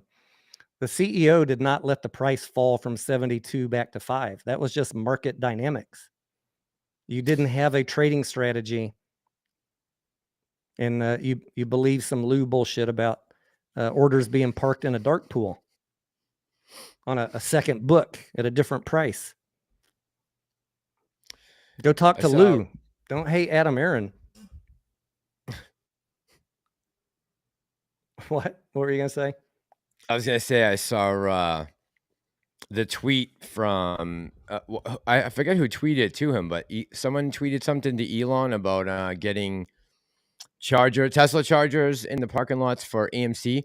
Had that already been started, or am I mistaken? I don't know, but I think it's a fantastic idea. I see them putting them in bank parking lots in my city. I'm like, what the fuck kind of sense does that make? I'm in and out of the bank in 5 minutes. Put them in a movie theater, put them in a Walmart, put them in a grocery store, put them in the shopping mall parking lots. In a bank? What the hell? Yeah, no. In a bank. CPI. Boo P asked me what my cost average is, but I haven't looked in like 2 months, Boo P. My cost average. Real Rugged core CPI is on Tuesday. That is your next major market. That's our next inflection point. If nothing else happens with the banks, where our week goes next week is going to depend on Tuesday morning core CPI. Yeah, I mean, if I could be honest, guys, and I really don't even want to say this on camera because someone's going to twist it the wrong way. But if you like AMC, I'm just going to say, do not take anything I say as if you were just to find this channel right now and you had never invested in this company, if there is a reverse split and a dilution and the price falls, you might have at that point, if you just discovered AMC at that point, that might be a really good time to take a chance. Some people, I'm sure, will use that to average down. Some people will decide before the conversion to sell and then wait and see what happens and hope it comes down. They can buy back cheaper. I have no idea what the fuck is going to happen. I'm just saying if it were to play out that it fell after a dilution announcement, that would almost be the time to buy in super cheap and wait till 2025, assuming that you think that the movie industry is going to continue to recover and the AMC raises enough money to fix their balance sheet. Those two things have to happen for this play to make sense. And then we possibly could get some help from the other theater companies, right? Yeah, I mean, Regal could go bankrupt. Popcorn could take off more than we're expecting. And if we have the money, yep. Unfortunately, with all this debt right now, we can't go out and make any major purchases or do anything like that, right? But if we can get back to that position again, we will have the opportunity to expand to, get the most, the best operating and best performing theaters, continue to upgrade those and get rid of the ones that are underperforming and out of the market, right? And eventually shut off those leases and then you restructure, right? And it is a risky play, but I mean, that's why you don't put all of your money in one company. But some of you are stuck there. I get it. That's why I'm here, to help you sift through all the nonsense, to help you filter out what is clickbait and what is factual. And I will often tell you things that you don't want to hear. But if you are in this play and you've decided not to sell, then I will be that resource.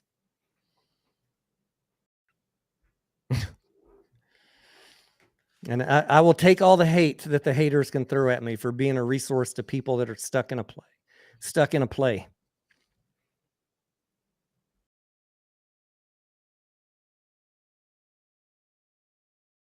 I still like the volatility and the unknowns. The short interest is high. The cost to borrow is high. There's a lot of fucking cogwheels turning right Positives. now. Mhm. Well, there's a lot of cogwheels turning right now that not even like someone on Tara can figure out what the fuck's going to happen with the ape and the AMC and the lawsuit. There's still plenty of chance in the next few weeks for things to be really spicy.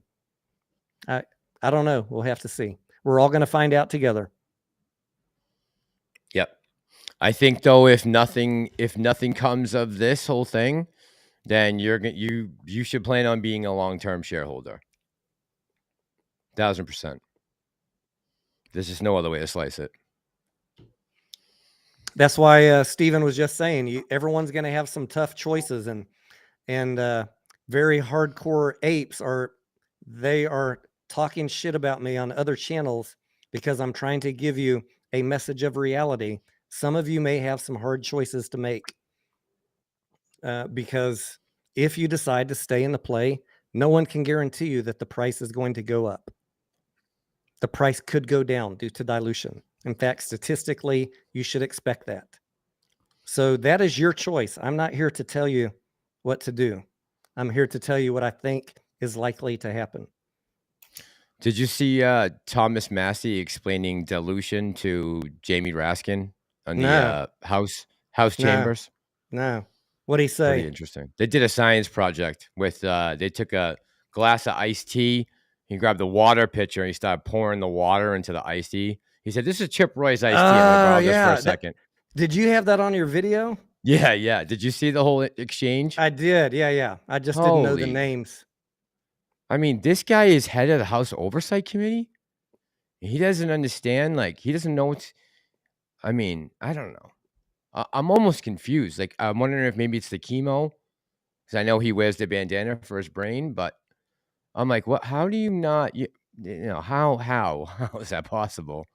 That he's got to twice explain to you that 5.5 trillion injected into an economy out of nowhere is going to be painful. Congressmen are not all economists, right? I think we can agree. No, on that. That's why you can't put them on the House Finance Committee. Unless they have some kind of qualifications. Shit. Oh, Lordy. USDC just dropped 4 cents. Are you guys looking at a different chart than me? Let me go to the 1 minute. I'm just seeing it pegged at $1.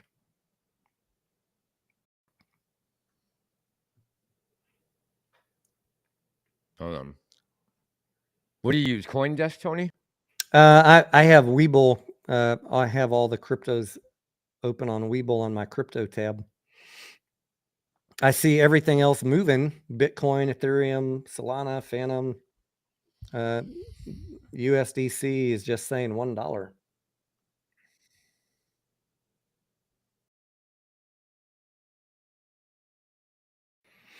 But maybe my tool is not accurate. Dan, what's up? Dan says, I need a shot. Let's do a shot, Dan. I got a wee bit of scotch here, Dan. What are you drinking tonight?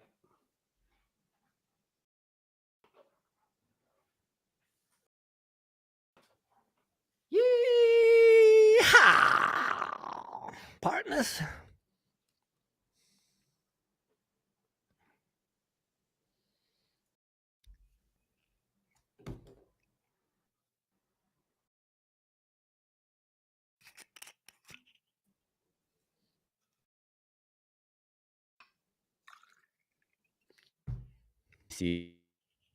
What do you? I didn't hear Jerome Powell talking about CBDC the other day. What do you say about CBDC? They asked him a lot of questions. I skipped through a lot of that because it was just a bunch of bullshit. I think some of them were trying to get him to comment if he thought the SEC should regulate cryptocurrencies and stuff, and how fast are they trying to implement a stable coin from the Fed, yada yada yada. Same thing they've been asking him for a year.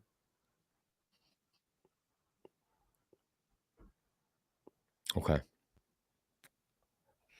Saltmaker asking about the free float on 10x. I sent Teddy a message, Salt, based on my reading of the documents, and he sent me his concerns about why he thought part of the float was locked up, and I did my best to explain to him why I don't think the float is locked up.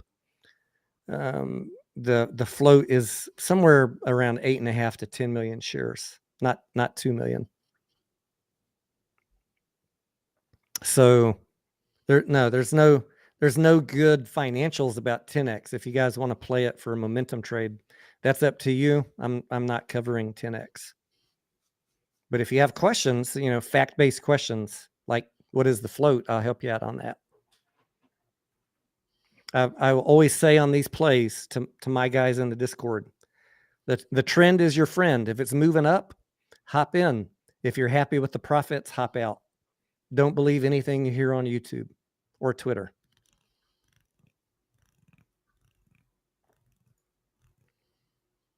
All right, Dan, my friend.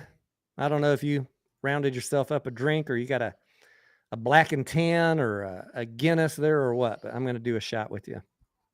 Happy Friday, motherfucker. What are you drinking? Scotch. What are you drinking? Scotch. Can you hear me? Scotch. Yep. Yeah, I can't find shit here about Adam Aaron coming to Boston. No date. No nada.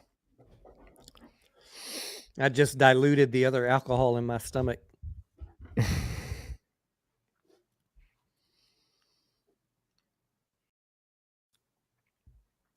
What scotch? I went and bought a very cheap bottle that was on sale, a brand I've never heard of before. Why? Because as I've told you guys many, many times, if it's a good week in the market, I will buy top shelf shit. That's my little a reward to myself for making money in the week. If my portfolio is bleeding out, even though it does not have any bearing on my checking account, this is just my mental game that I play with myself. That sounds bad. If the market was bad, then I will cut back expenses. If the market was good, I'll take the wife out to a nice dinner. It's not that I'm taking money out of my account to fund anything. It's just keeping things in perspective. Does that make sense? It's almost like a punishment. The market sucked this week. You're buying the cheap bottle of scotch, Denaro. Steven, I sent you multiple invites, Steven. Are you on Discord? Did he go away? He said that he was losing his internet signal. He said send me another invite, and I sent it to him. Maybe I'm just reading old chats. You know what else I did this week, guys? I think it was on Thursday, and I'm going to have a teachable moment with you. For those of you that are looking for ways to maybe generate some more income for your savings account or investing, the market wasn't doing so hot on Thursday, and I was like, what can I do productive today besides crank out a couple videos? I said, I know what I can do. I can go through my bank statement, and instead of ignoring all those annoying pop-ups from my bank about recurring charge. What is that? I don't even fucking remember. You know what I'm talking about, Massalorian? Yes. You know, an email. I spent a good half of the day on Thursday going through all of the recurring charges for for services and products and shit that we have that we don't really need. Do you know how much of a raise I just gave myself starting on How April much? 1st? I How canceled much? about $400 or so of shit that we don't even really need. Really?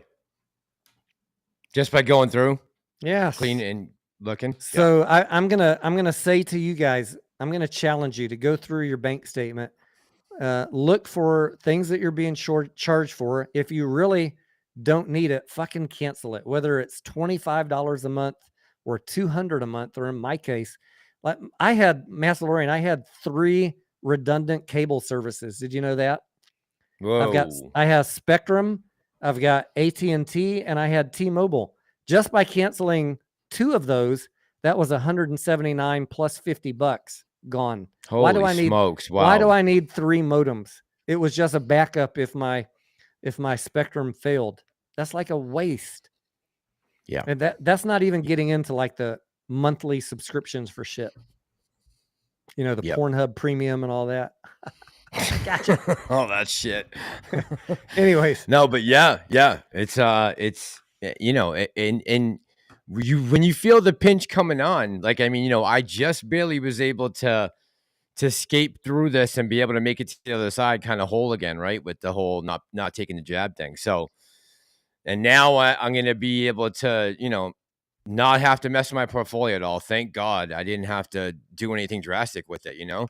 And I got a good opportunity to go back and get a job where, you know, not going to bother me about that crap. So, you know, I feel very blessed to have gotten that. And now I'm going to try to put that money to work. You know, I want to wait and see what develops here in the next 6 to 8 months with this market. I think there's going to be a lot of opportunities, man, to really pick up some stuff at deep discounts.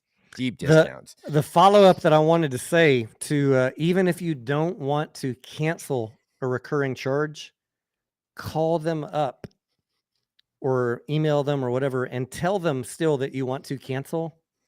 Because guys, almost every single one of these people, these companies that I called to cancel, they were so scared for me to cancel that they were offering me 50 to 80% discounts for a year just to remain a customer. I'm like, I was just paying $50 and now you're telling me I can have it for $10? I know, Fuck right? you. Fuck Bastards. you. Yeah.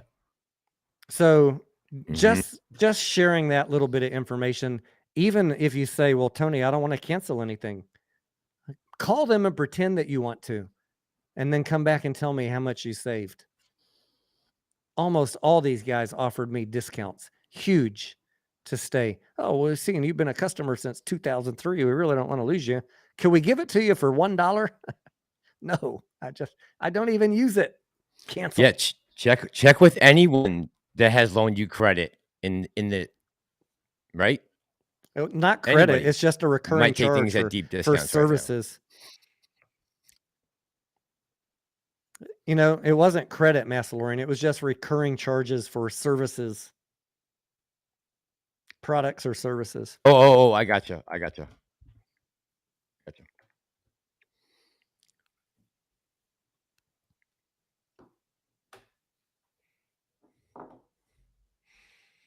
Steven said he's having network issues, so he's just going to listen in and bully us from the comments, Massalorian. It's just another ape. I wonder what Bigums was talking about tonight. I was just looking to see his I think he was live talking stream from about 2 hours ago. the Says banks. a massive crash. He's talking about the banks and probably I'm guessing talking about phase 6. Okay. I don't know. Just guessing. I should have a live stream next week with Bigums. Also, you guys, speaking of special guests, we got an attorney, we got a short volume specialist, and we have, I think Bigums coming on one day next week. So it's going to be a action-packed week next week.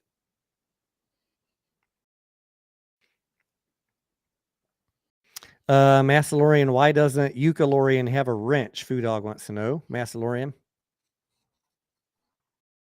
How come Yuka doesn't have a wrench? Yeah.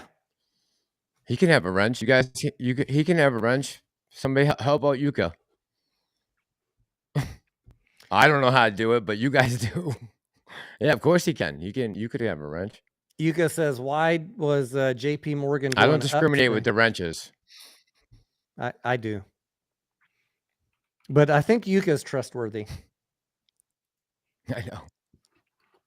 Why was JPM I going believe down so. today? I believe so. Let me pull up the chart and I'll hang on one second. I'm pretty sure I know what happened on JPM. I think they got wrecked in pre-market, and that was overdone. So yesterday JPM got dropped from 137 down to 129, and then they hit a low of 127 in the first hour this morning. That was just too much of a sell-off for JP Morgan. The thought being that their customers and their assets are more diverse and less risky than Silicon Valley Bank. So they rallied up off of that. There were just a lot of people, a lot of traders willing to take on that risk, that this is not an entire financial system. What's the word?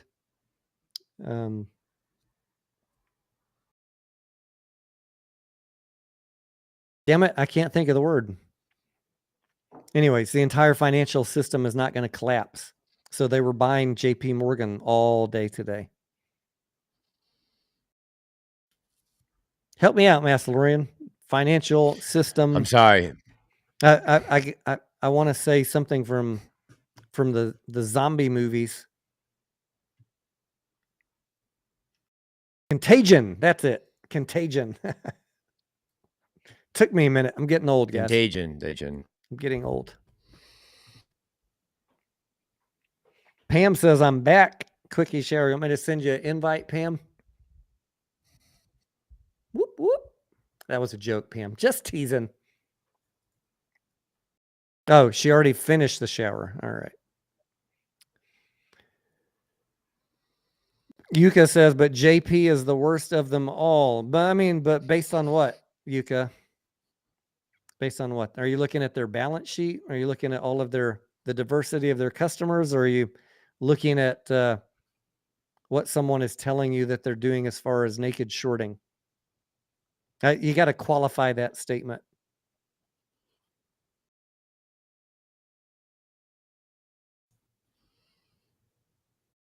Thank you, CB. CB was ahead of me with the word contagion. He must be younger than me.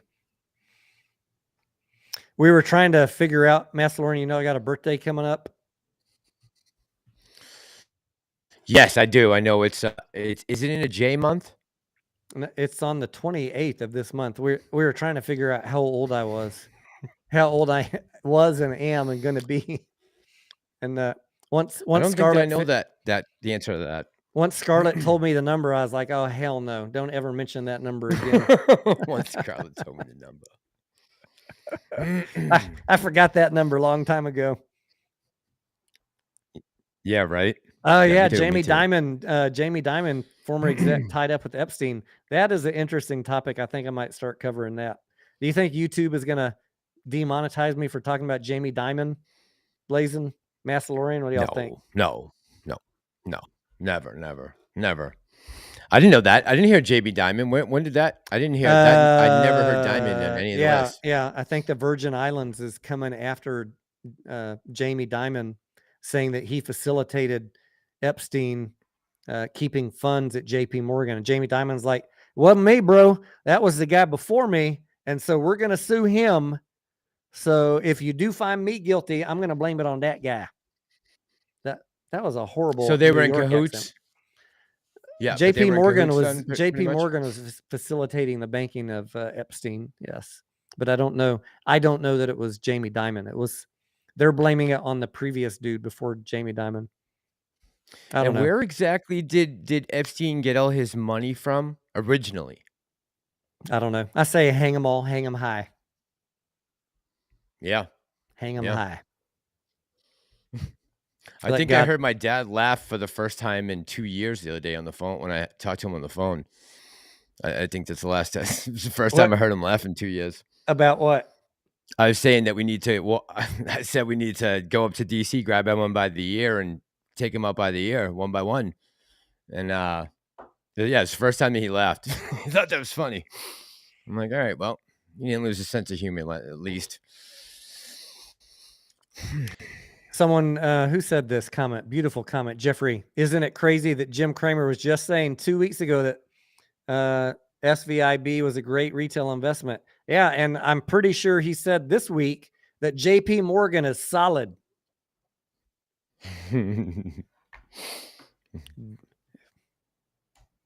I'm just saying it might not be solid.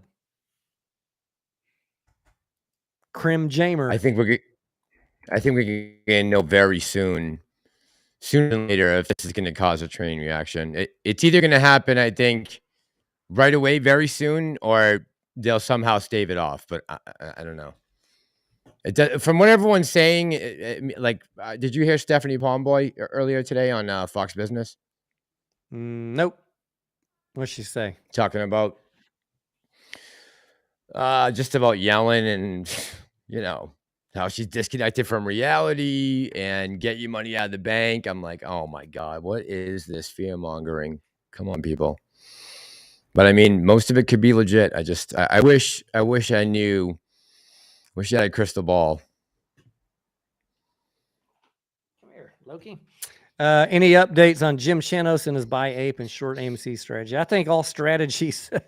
Blue Sky, I haven't listened to Chanos recently about if he's changed his theories, but clearly I think that if you are a short or a hedge fund or arbitrage player, you've had to reevaluate the whole play to add in some lawsuit risk, right?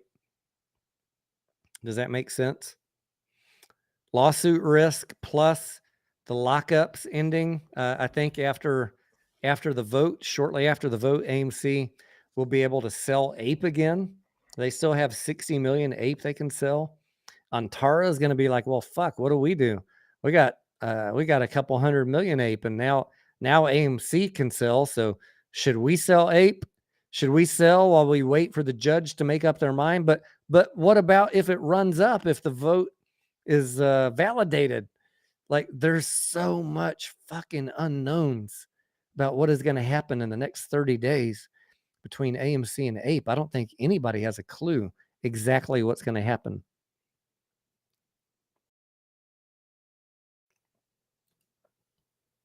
That's why I'm just sitting pat. I'm not trying to make any big moves or changes in where I'm at.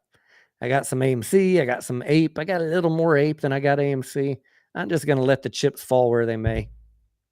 Hope for the best. Keep your head in the Keep your head in the clouds and your feet on the ground.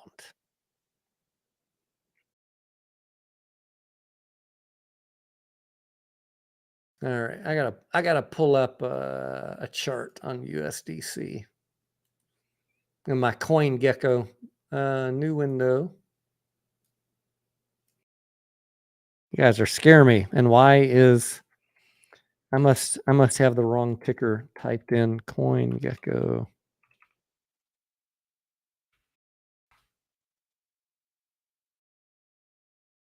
Not the first time we've seen a stable coin melt down, is it?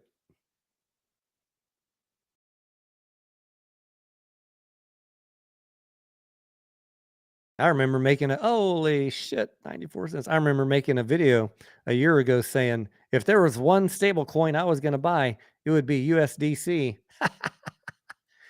I don't own any USDC. That was my thought a year ago.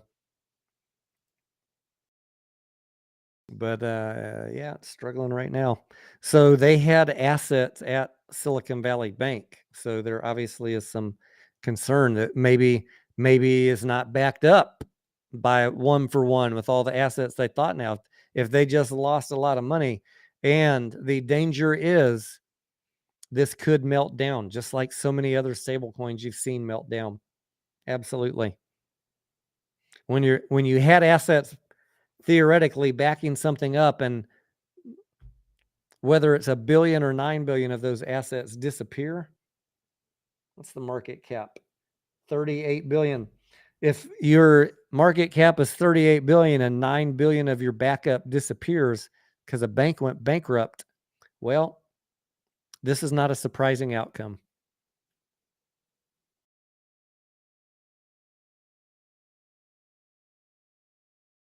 Era of the unstable coins, right?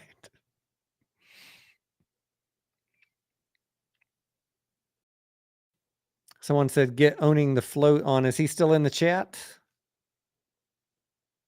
We can bring him on. Massalorian said, I'll be right back. Jeffrey Roche, what's up, buddy?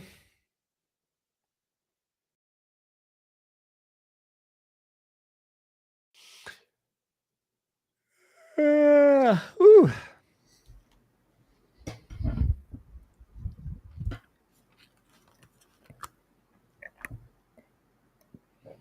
I don't know if I have a way to contact you, OTF. Are you on Twitter? Tether got affected too. All right, let me pull up Tether. Leaf said, I love that answer, Tony. It's a fair answer. I bought Oban when Bitcoin was at 60K. It's the good stuff. Tether's showing at $1, but yeah, there's been a lot of volatility throughout the day today.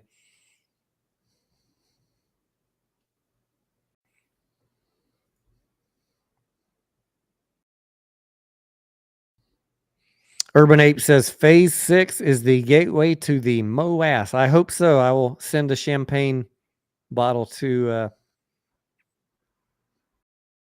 Bigums if he finally gets that right. Something that catches these hedge funds or these institutions that are shorting everything off guard is the key to our future. What that thing is, I don't know. Phase 6 could be it. I'm waiting for owning the float to tell me if he is on Twitter or not. I guess I could try and search.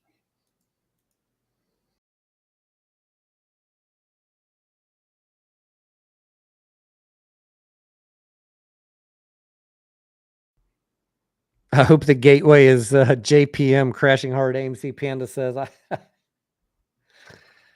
oh man, owning the float. What is he's coming? What? Wait, where is he coming? Oh, that sounded bad. The question, I need to send him the invite. So what is his Twitter handle? Owning the float. Let me just search for that. Massalorian, you getting tired? Did you have a long day? Here he is. I see him. No, man, I'm watching I'm watching some interviews of people talking about the banks, just experts seeing what they're saying, just with closed captions.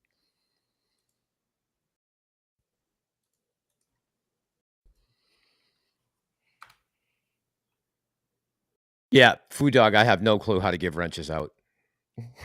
No clue. Pam probably does. He's putting on his tattoos.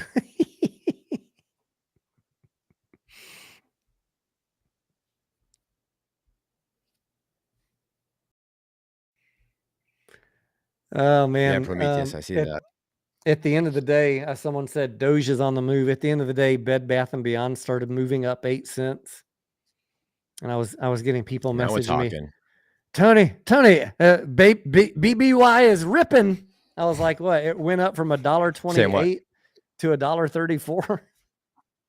That's not ripping, guys.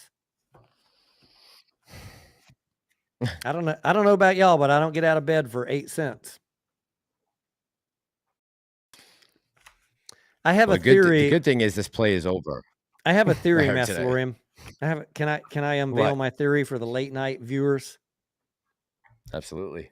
I have a theory that not all of the conversion is done yet on Bed Bath & Beyond. That there certainly is some happening, but that they may allow it to run one more time up to about $6 and then rug pull it really quick. I'm gonna spend a little more time and smoke a little bit more on that idea before I make a video. Not that there is any reason for it to happen. And this is very far out there speculation on BBBY. But I think that the people that are shorting it also own warrants, and that they may allow it to run so that they can exercise some of their warrants and then whack it back down. Interesting. I'm gonna suss that out one final time and sleep and meditate on it, if you know what I mean. Meditate, right? Yeah. I gotcha. Blazin says, any new tickers you've been watching? I'm going to tell you, Blazin, what I also said in the chat today and in the Discord. There are some tickers that I'm doing some deep dives on. There are, besides the blue chips, I'm looking for a few new up and comers. Yes, but mostly right now, I am very much in risk averse mode, and I'm not trying to buy anything this week or next week until I figure out if the market is going to have its face melted off, in which case I will deploy cash into blue chip companies, the same ones that I already bought and sold a couple weeks ago.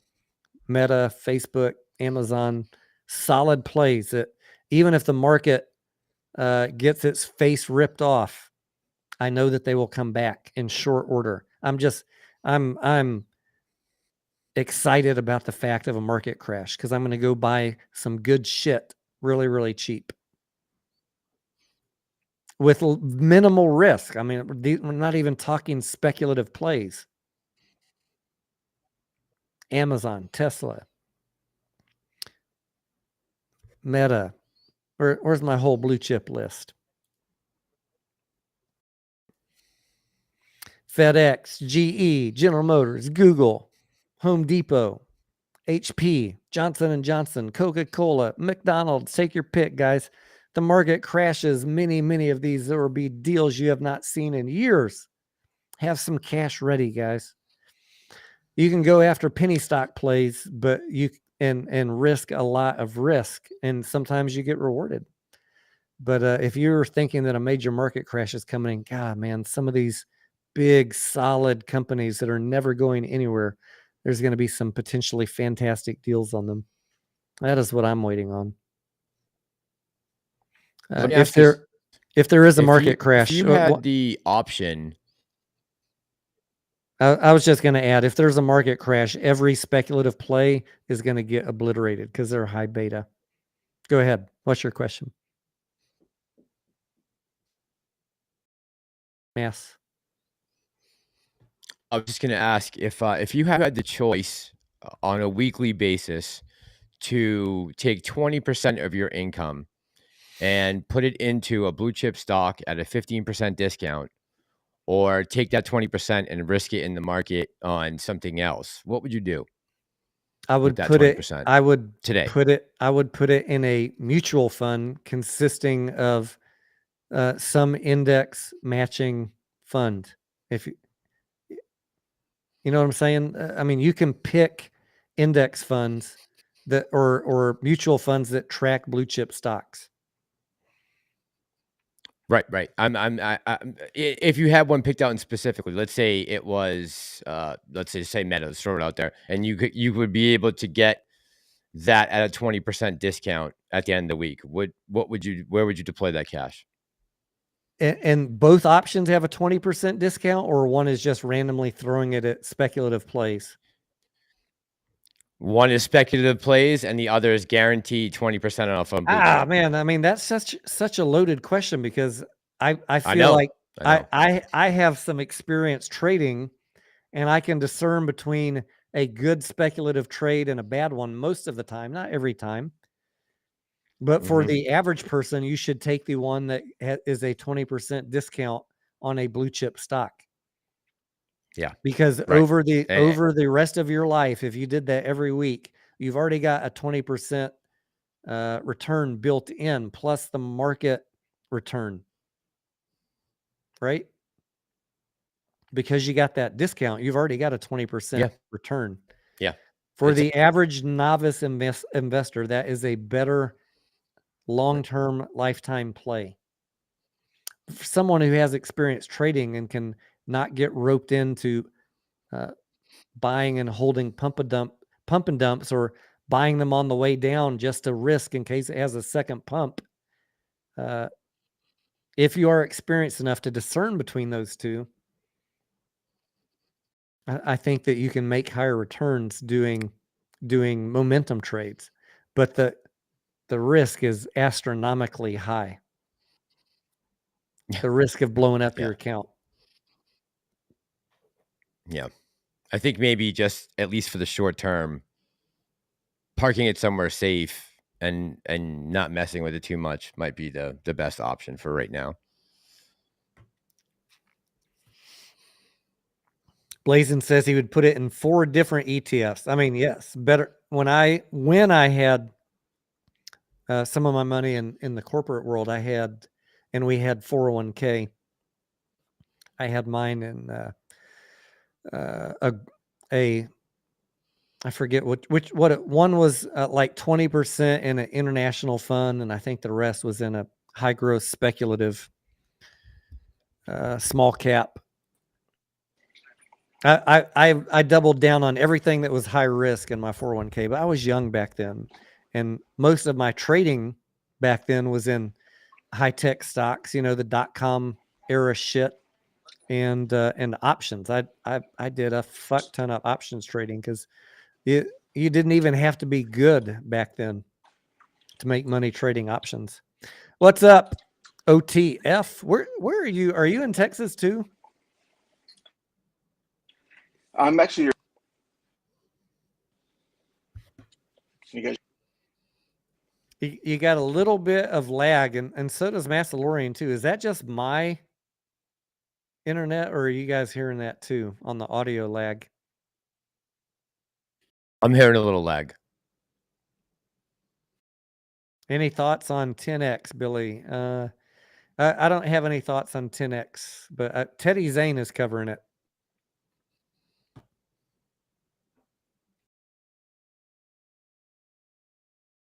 I can tell you what the short interest is.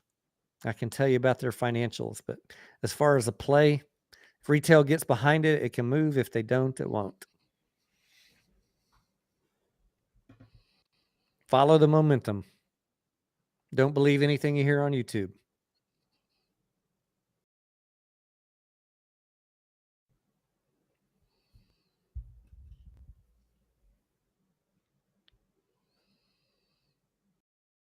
I think he was he's probably resetting his computer or something.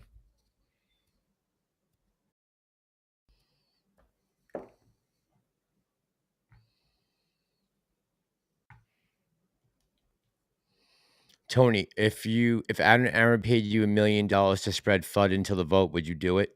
I don't need $1 million. My integrity is worth more than $1 million. You did.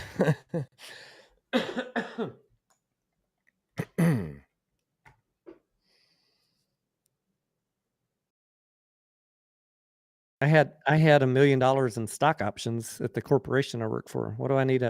I need another $1 million to lie to people? No, thank you. Did you really? At your old company? Yeah. What's a OTF?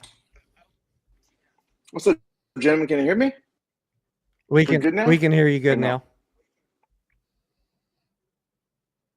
Oh, there he went again. God damn it. Andrew says F integrity, give me the $1 million. Who said that? Andrew. Tom, can you hear me? Yes, we can hear you. Anyone who's commenting that I would take $1 million over integrity clearly does not know how Texans run.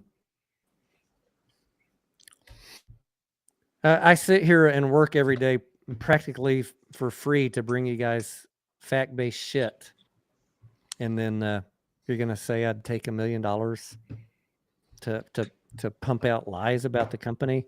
Like I sit here and take hate from both sides practically for free every day. Both sides. I do. I got people on KC Shaw's chat, Massalorian, saying I gave up on the apes.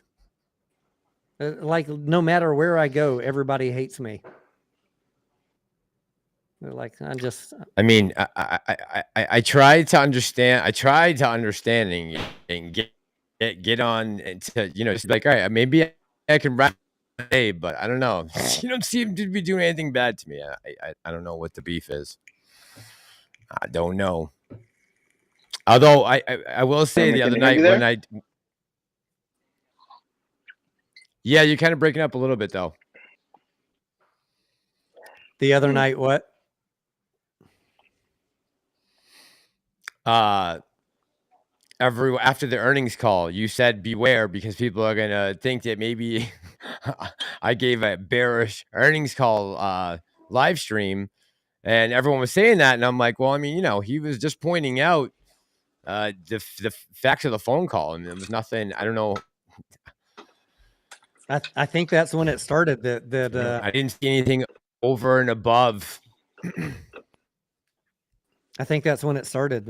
When I shared some opinions, but I'm not going to hold back on my opinions. People are here to hear my opinions. And at the end of the day, I want everybody to either make money or preserve capital. And so I'll give you my opinions, and you do what you want. I've never been one to buy into a lot of the Lou and Trey theories. So if that's what you're looking for, there's other channels for that. Except one by one, somehow, Massalorian, they keep on deleting themselves. Someone asked the other day, how come I don't give bearish outlooks on AMC? I mean, you know, there's plenty of channels out there if you want a bearish take on AMC. I think we've shareholder. You've been very fair in evaluating the facts on AMC and not shying away from the risks that are involved in the play. I can say that about you. You're not ignoring the risks in AMC, are you? I don't believe so.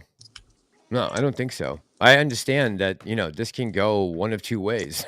I think I've known that from day one, though, you know?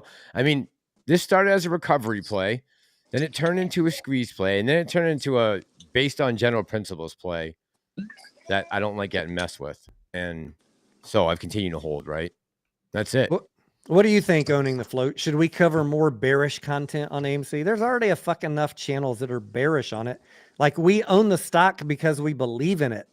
Why would we start covering bearish content? That's the most ridiculous shit. We talk about the risks. I think that is owed to everybody, whether you want to hear it or not. We'll talk about the risks. We're not pumper channels, but we're not bearish either. Otherwise, we wouldn't be holding the stock. Tell us what you think, owning the float. Well, I think can you hear me? Mm-hmm. Yes. Okay. I think probably the first thing would be when you want to talk about marketplace, just sentiment in the market with inflation and so. A lot of people have hard times separating both AMC from the market itself. They think that, and that's a big problem. I think Mass, you might have, as when it first started, we got in we were in for a short squeeze, and at that time you could pick any setup, but you could pick any stock and pretty much be green with it. Well, obviously times change, and now you have to learn how options. You have to learn how to play fundamentals. You have to learn. You have to do a lot of things. You can't just things change. Pick a stock to be green. Exactly, and I think a lot of retail investor thing with the times, and people are not willing to realize that. People are not willing to realize that maybe some of the things they thought may have changed. Just they directly have. And we're in a different market than 2021, right? 100%. Completely. We're in a bear market where money is fleeing the stock market. Things have fucking changed. I cannot be more plain about it. It's not the same play. Nothing is the same play as 2021. Not one fucking stock that you're in is the same play. What, You're T, 100% was it you? accurate. T, was it you the other day who said, I think it was you that said something about looking back, something to the effect of what I was talking about this morning about not allowing for dilution. Was it you that was talking about that last week? I said saying that like, I said that in 2021 I was against the dilution because AMC had almost $2 billion in the bank and everything was hunky dory. Right? We thought we had a chance for a second run up, but now we're 2 years down the road. We've got 600 million in cash. The last time we were about to file bankruptcy, we had 300 million in cash. We're 1.5 away from that. So this is a fucking different play, whether you like it or not. If you don't like it, get the fuck out. Recognize where you're at. That's not me being mean. That's just like, if you're not in for it, that's cool. But Adam Aaron is going to do what he needs to do to save the company, not save your ass. So if you want to hang in, you're probably going to be in for a longer ride, barring any catalyst that we don't know about right now. so, and does it seem logical and acceptable that on the 15th, if we start to run, that no matter if if we had the conversion, and let's say that we do lose 90% of our number of shares, right? And just that our number of shares goes down, but our total wealth stays the same, right? The amount of cash is the same. If we start to run, I mean, understand that even if it's no matter what, if it's $7 or $70 a share, and you are looking for any type of short squeeze, then understand no matter what the number is, the compounded effect of the squeeze will be the same. You should reap the same rewards that you would have reaped had you had the same amount of shares before the reverse split. Is that not correct? That is correct. Meaning that if you're that is correct if you ignore the dilution. Right. But that can't happen till April 27th, correct? Post April 27th? What was it owning the float? They agreed not to dilute within 15 days of the conversion of March 14th. That's AMC, I believe in. Right. If nothing changes from the current documents, Massalorian, March 14th, AMC cannot dilute till the end of the month. But now with the lawsuit, everything's up in the air. Right. We're not even going to know what's going to happen maybe till April 27th. Yeah, me too. I would rather keep all my shares too, man. I bought and paid for them. I'd rather keep them. But I understand the situation we're in. Is exactly as I agree. Is a lot of people, they see the amount of shares decrease because they work so hard for it to get to whatever X amount. And I know some people have huge positions, whether you go to 1,500 or whether the case is that's 1,000 to 1,000, or that is my thought, 400 is one thing, right?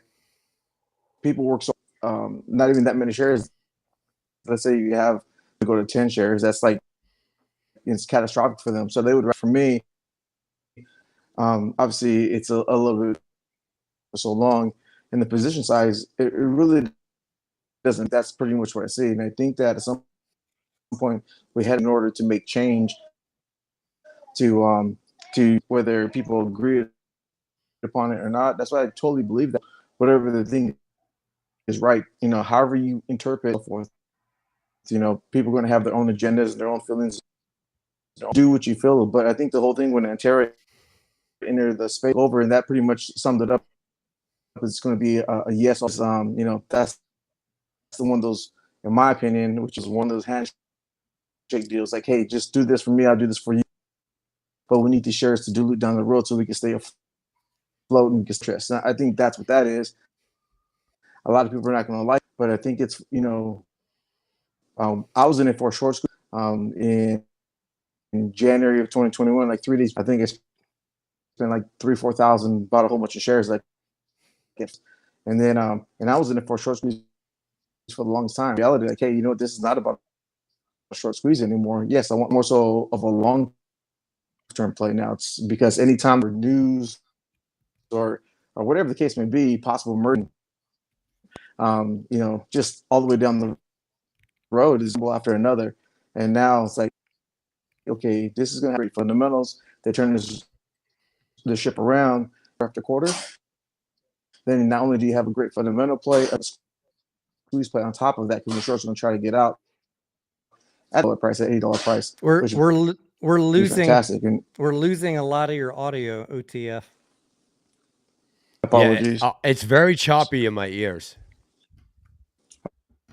All right. I mean, I'm making most of it, but it is choppy. Definitely. We get the gist of what you're saying, but like Yeah. every seventh word is not coming through. You have a lot. Do you have a lot of things open right now, OTF?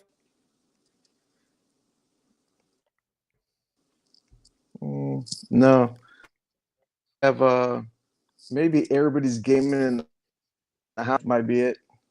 LTF is you guys. Second. All right. I don't.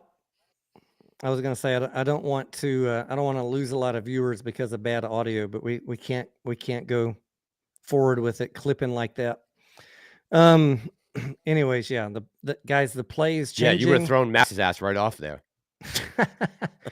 the play is changing, or it has changed, and it's about to change again. So that's what we have been saying. Everybody has some tough decisions to make. I have no crystal ball that can guarantee you anything after the reverse split and the conversion. Personally, I'm telling you, for me, I'm not worried about the reverse split, but I am concerned. I do have concerns about the dilution. Like with any dilution, I think it would be naive to not be worried about the dilution. Let me see. Let me try this one more time. Do you hear me?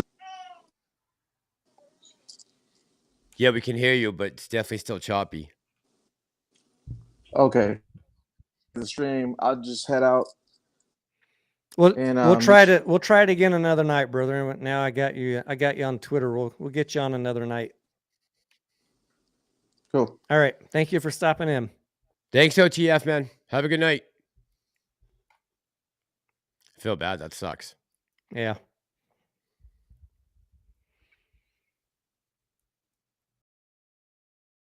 Jeffrey says, I'm a mod on Randall's channel and Dave Marino's. Did you, Jeffrey, did you see the on Twitter what Sal, the meme lord, did to Dave Marino?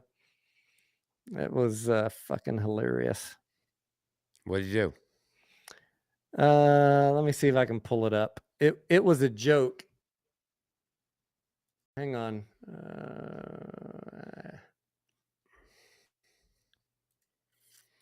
Let me move my Discord down here to a screen where I'm not looking up, and I'll show you the photos.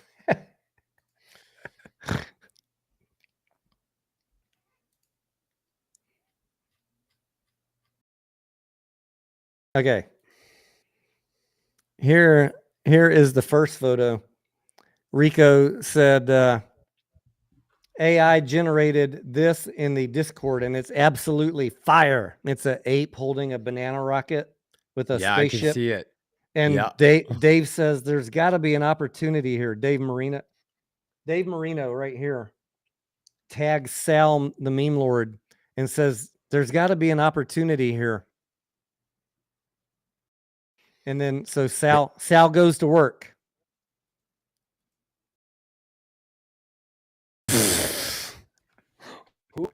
He puts Who Dave. Is that? Whose face is that? That's Dave Marino's face. Oh, is that Dave's face? With a green dong in the background. Time to get filled. To get filled. And Dave Marino says, "Wait, I didn't see that coming." Well, I didn't see that coming. And Rico's like, Oh man, I that's love a these good guys. one. I like that. And Dave was a good sport about that, which I appreciate. But there's a YouTube channel where people send him photos and like, can you take the person in the background and get rid of them? And this guy like he makes the photo edits funny based on what they say. He completely changes it up. Anyways, this reminded me of that. I wish I remembered that guy's YouTube channel name. But that I was just cracking up over that shit. That's funny. That's funny. What happened? Did Inst Trades he stopped doing live streams or YouTube? I guess you scared him off, Massalorian. Didn't you make a video about him? No, it wasn't me. I didn't scare anybody off. No, I was just joking around. With some of his live stream commentary was hilarious, man. You know what I loved it. about Ants Trades? What? His name was Anthony, and he was Italian. Yeah, just like you. Yes, I mean, Yes. what is not to love? There's a lot of you wops in this movement. Wops United. I'm part of the Wops United movement. I was rooting for the guy. But I mean, it is. Yeah, I was too, man. It is. Yeah, You can't just look at the spy and say the spy does not care about economic news, or the AMC does not care about a lawsuit, or what is going on in the markets in general. You can't just ignore la la la la. I found a pattern from 2 years ago, and I'm going to paste it over, and it's a guarantee. I've never been wrong. Fuck you. Hold my nuts. You can't do that. No. You just can't. And I know I make the algo people angry. Guys, I believe in algos. Everything in the market is run by algos, but it is not a copy and paste from 2 years ago. It's a daily iteration, daily changes, thousands or tens of thousands of inputs, including economic news. So he was destined to fail, unfortunately. I think that was the point of your video that you never made, Massalorian. The just a little humility can go a long way. Why is he gone now forever? I mean, because he guaranteed that he was going to be right on January 31st, and then he kept on having to push out the date. And like so many before him, you can only be wrong so many times before you just got to give up. When he finds another pattern that matches, I'm sure he'll be back. Be back doing the dailies. And that's not I'm not trying to dig on him. He's young and he's not experienced, and I'm happy to work with him and help him understand how algos work. But nobody wants to talk to me because I don't agree with them. I don't believe that algos are programmed to repeat. Right. And all the other conditions that we were missing at the time when he is proclaiming that we are squeezing, that this is it.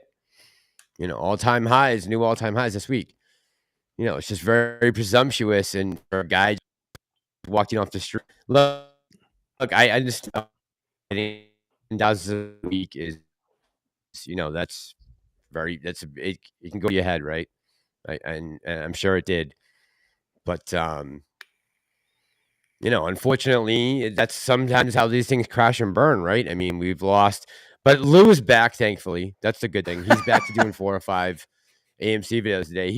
He's relentless, man. He doesn't give up, huh? I appreciate that guy. He's fucking relentless. He's got that Tesla payment to make, Massalorian. That's right. That's right. And the new car. I mean, some of us really should take a lesson from Lou. Just have no morals, no ethics. Just pump out 10 videos a day and say what the people want to hear. The guy's fucking killing it on income. Yeah. He was bitching about FTDs today.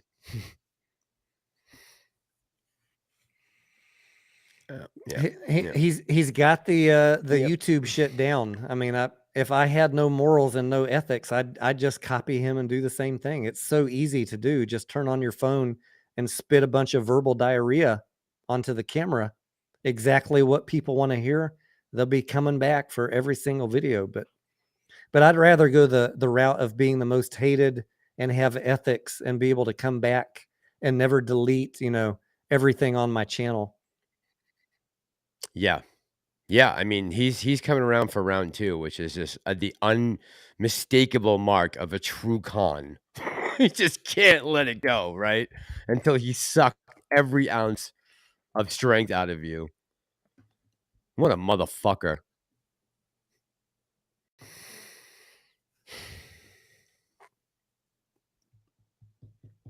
I don't know. He said he's going to clean up Cosm and GTII after AMC wraps up next week, which I thought was interesting. Jeffrey says Lou does 10 videos in 1 to 2 hours. I'm happy to say I don't watch his channel. Every now and then, if I have a free moment, I'll check in and look at his thumbnails to see if anything tempts me. But I have no idea how many videos he does in a day.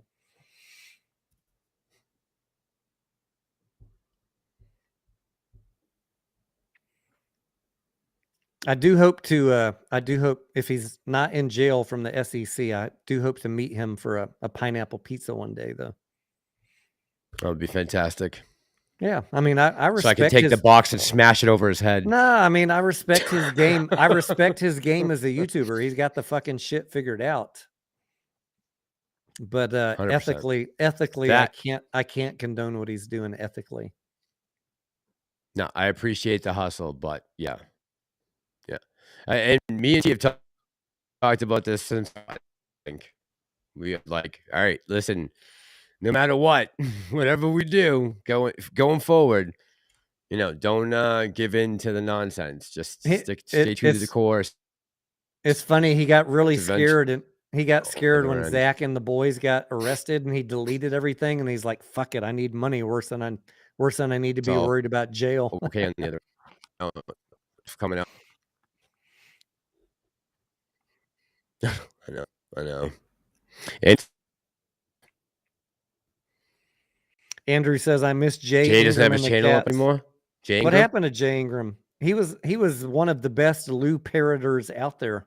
Whatever Lou said, just give it 2 hours, and Jay will have his cat say it. Yeah.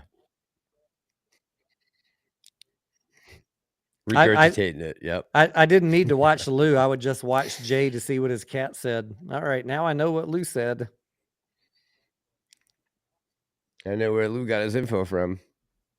No, Jay got his info from Lou. You expect my first paycheck as a mod.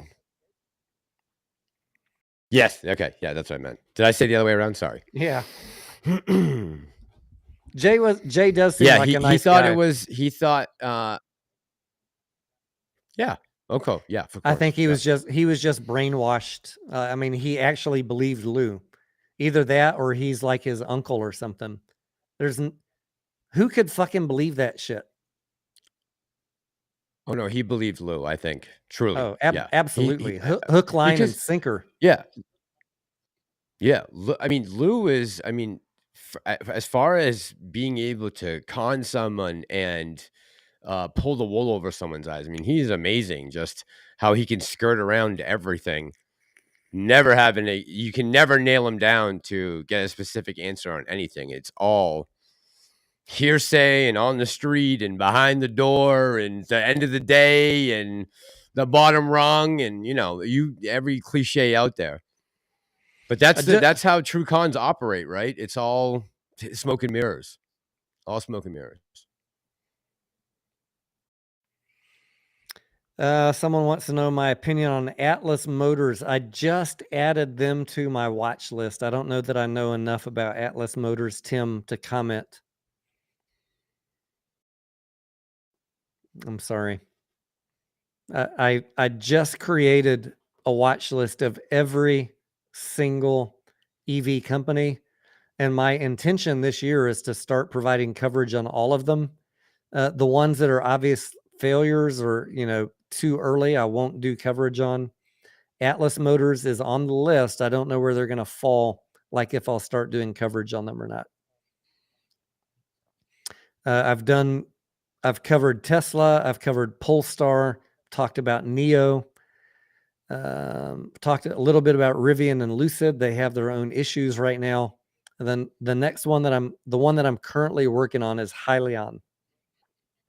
And then we'll get into the rest. Like, just bear in mind, like, every day that some shit happens in AMC and you guys want to know about that, that is preventing me from talking about other companies.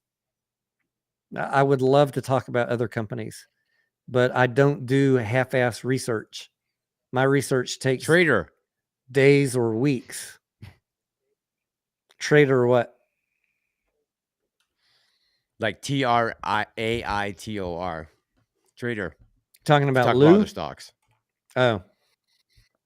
I'm not a I'm No, not no, a no. I'm joking. I'm If you talk about other yeah, stocks. you know, I'm not a one ticker channel.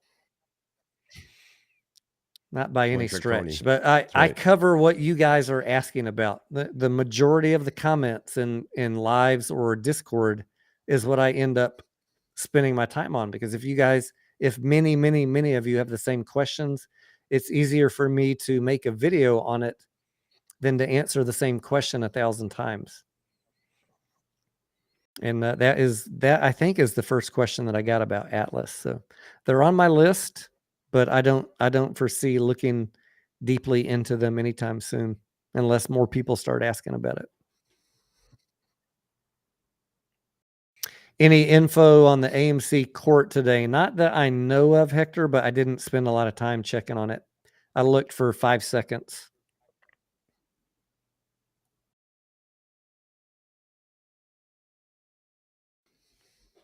I don't know, Jeffrey. I don't know about Atlas. Haven't really looked into them. I just added them to a watch list. That's all. Can I research United Healthcare? If enough people want to know about it, Mr. Cashman, I can. Can I make a video on Meagle? Is that Meagle or MGOL?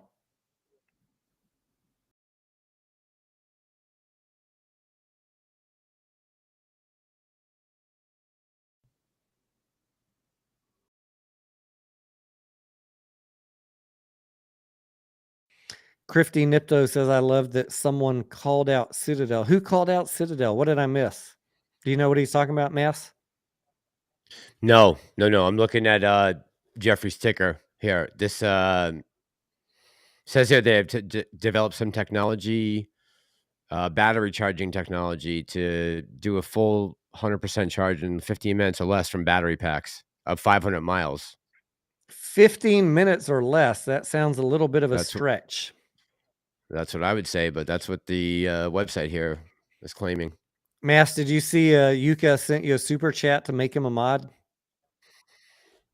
Yuka, you don't have to send me a super chat, bro. I made you a mod already. I saw that Pam told me how to do it. I already made you one. You should be on there. It says moderator. What is it? What's the word, Tony? Next to moderator, moderator something. Contributor or whatever it is. You can I add did it. as a managing moderator or add as a standard moderator. That's it. Managing moderator. That's the only option I could see. So that's what I put. That's what I gave you. I don't even know what a You got it. managing moderator does. I have no idea. But you are it now, Yuka. Enjoy. How about it? What's up, Kevin? Free for it all. Hey, Kevin, what tickers are you looking into going into next week, guys? Check out Kevin. Free from it all is his channel. Kevin, I did post your a link to your channel in my Discord today. But give us your big plays for next week that you're looking at.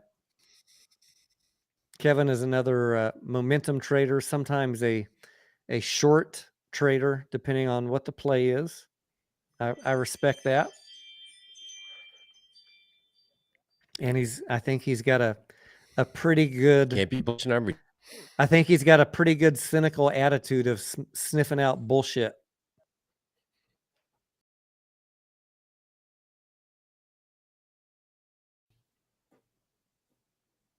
In companies and CEOs. I mean, it's a developed art, right, Kevin? Not all of us came into the stock market being able to sniff out bullshit, but many of us have developed a sixth sense for it. Not everybody. I want to help you guys develop that sense for sniffing out bullshit in these CEOs and these companies.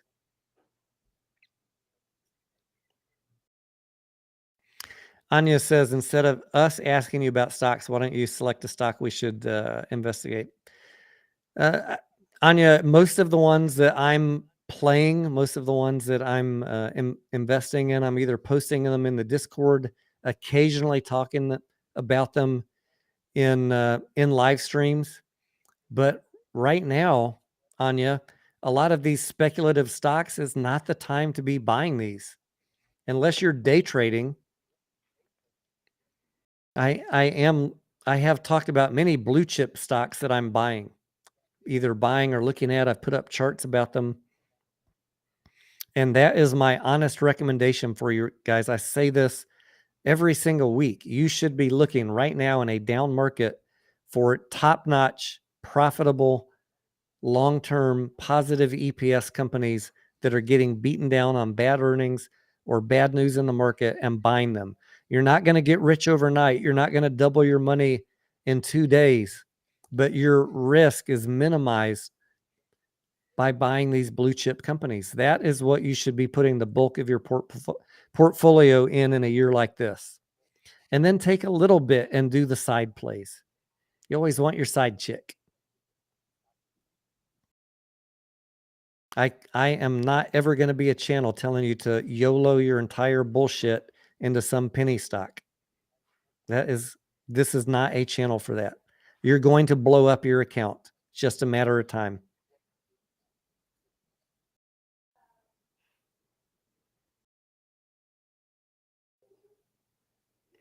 Kevin says he was shorting SI, yes, and shorted SBNY. A lot of shorting going on over there. Kevin shorting coin. Went long on TENX. All right. Go check him out for ideas, guys, on some momentum plays. As soon as I plan, my intention is after we get past this vote, that I will plan on doing some more live streams. It's just literally not worth it for me to be live all day right now with the with the horrible stock market that we've had lately. And I know that if I go live, instead of being able to do my trades and find plays that are actually working, I'm going to get stuck for 7 hours with people wanting to know what I think about AMC. That is just not a productive use of my time when we're trading at $5 or $6. What's going on with the vote? What should we do? I get it. You want to know, and that's why we come on in the evenings to talk about that. But in the day, I'm watching the fucking market and looking for things to trade, looking for opportunities. And if I came live right now before this vote, there'd be too many people wanting to know about AMC. And there's 8,000 stocks out there.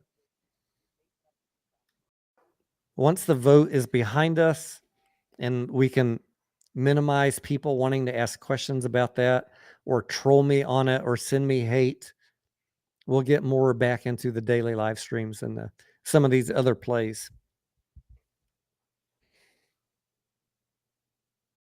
It is really, really distracting to try and day trade while you're also trying to be entertaining, read comments, answer questions, watch 20 charts. So I'll beg your forgiveness, but it's tough to trade. It's tough to day trade consistently, profitably in a bear market. You got to really be on top of shit. So I would rather do it on my own and share thoughts in the Discord for people that actually support the channel and are not trying to troll it.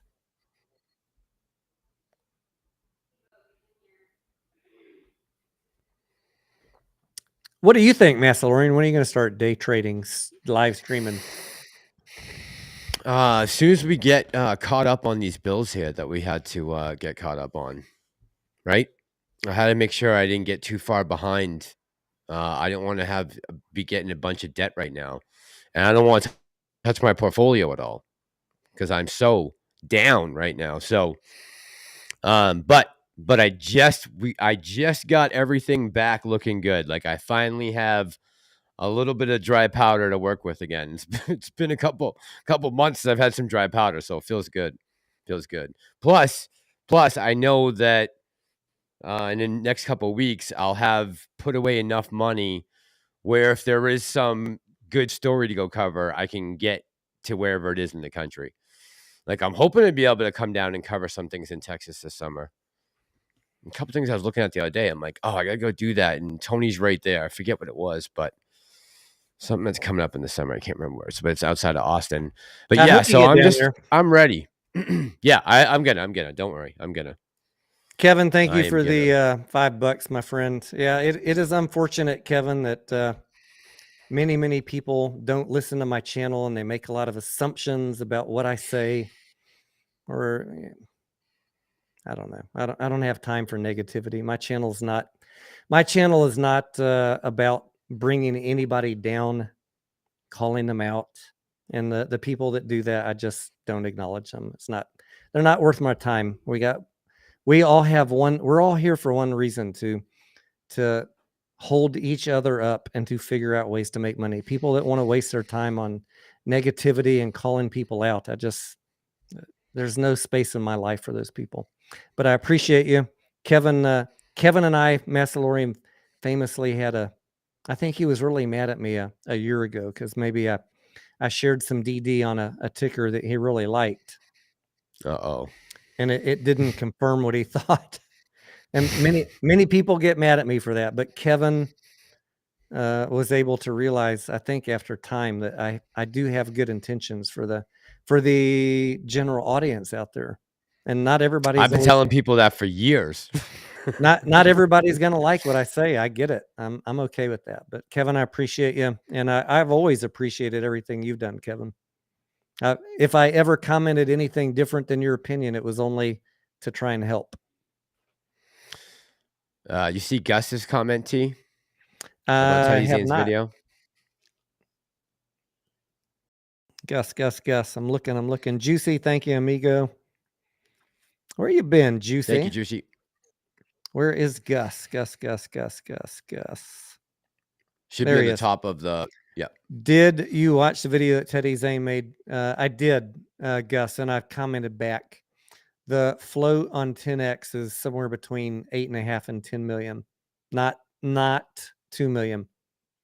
There is no lockup on the shares. There is a leak up or a leak out agreement. So, and that was since February 7th. So I'm pretty sure all of those shares from the February 7th offering are now in the float. Every tool that I have, Gus, is saying that the float is somewhere between 8.5 to 10 million, not 2 million.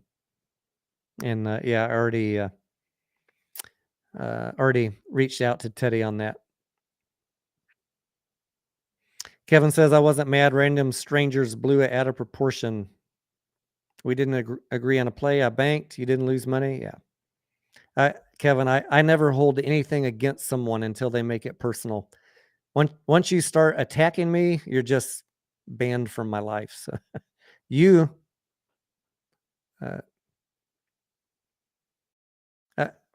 I don't even remember Kevin, but we were able to overcome and move forward. So I appreciate that.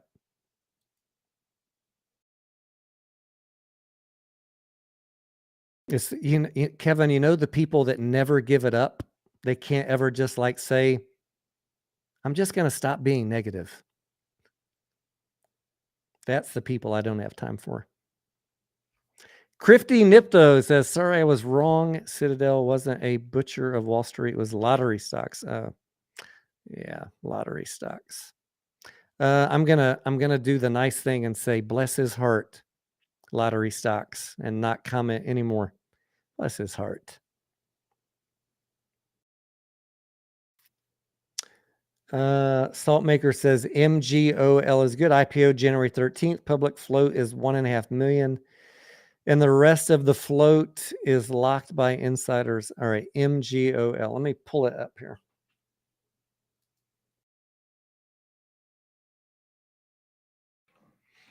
Kevin, free from it all. I think, more than you know it, my friend, you and I have a lot in common. One day, if we ever get to chat.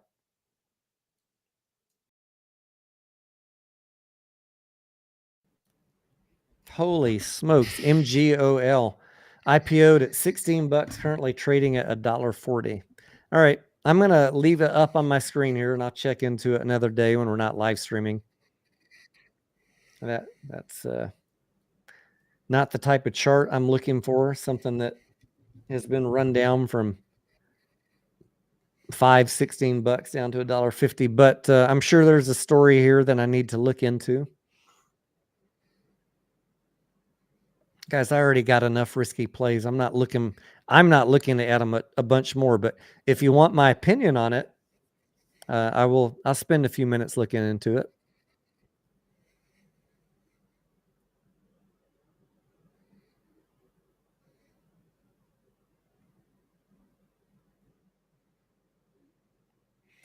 I added up the float from 10x and came up with the 10.9 million based on filings. Webull is saying 8.5 or something like that, but that is not what I'm coming up with. But as we know, often the brokers don't have the most up-to-date number. This is an unfortunate fact of when dilution is happening, the brokers don't always show you the correct free float. I'm going to keep on harping on this as much as people hate me saying it. So I'll just say right now, the free float on 10x is somewhere between 8.5 and 10.9 million. But if I had to put my money on a number, I'd say 10.9, like Kevin.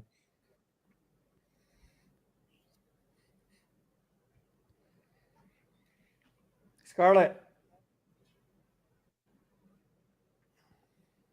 I just heard her walk in the door.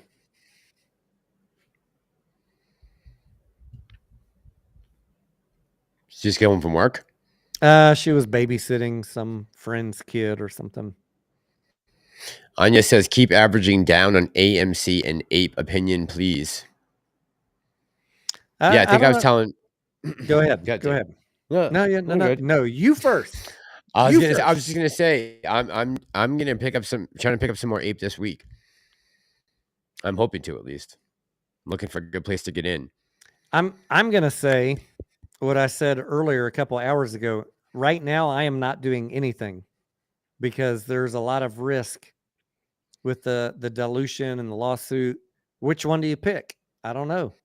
There's lawsuit risk. There's dilution risk. I've got plenty of exposure to both AMC and Ape. I am not making any additions, no changes. But I'm just going to say, if the vote goes through and it's a yes, and there's dilution, and if the price gets dropped from that dilution, and you had never heard of AMC before, that might be a good time to add some AMC. You know what I'm saying? To get a fresh start on the ground floor of a company that is in a recovery play. Some of you that are in it at 40, 50, 60 bucks, you're not going to like that story. But I'm just saying, to a random person who has never bought into AMC, if it were to drop as they're diluting to improve the balance sheet in a recovering play, that might be a good time to buy.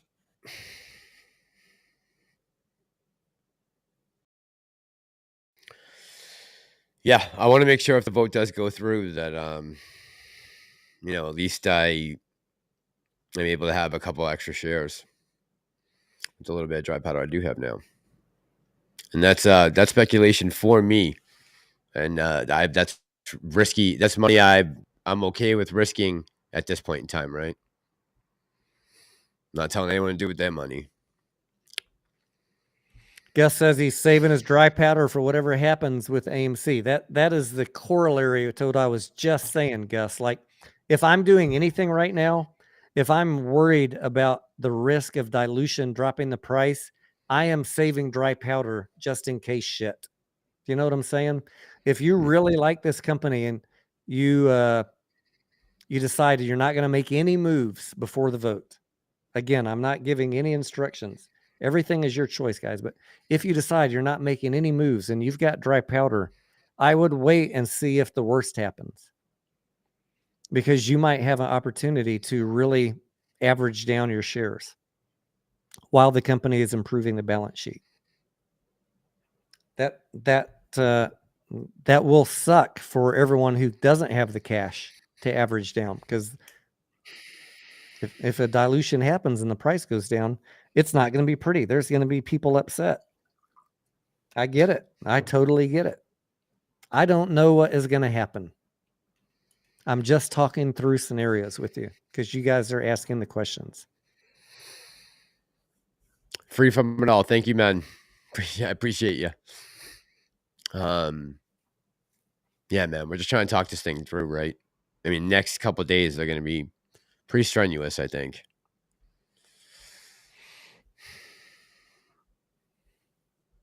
It just sucks that, you know, the thing with this is it's not good for everyone.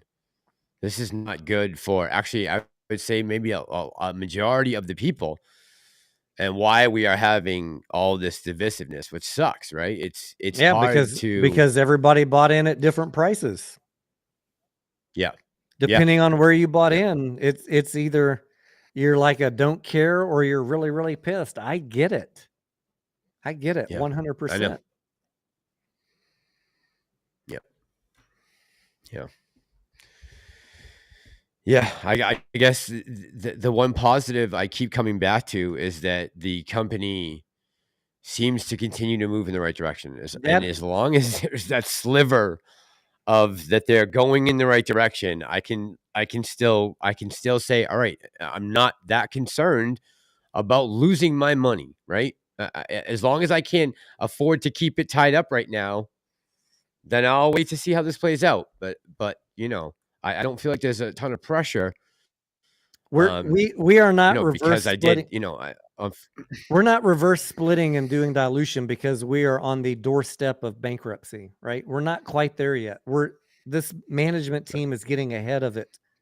They know they're going to be losing some money for the next few quarters. That's no secret. But they're not out of cash. The industry's growing. The box office is growing. They have multiple new revenue streams.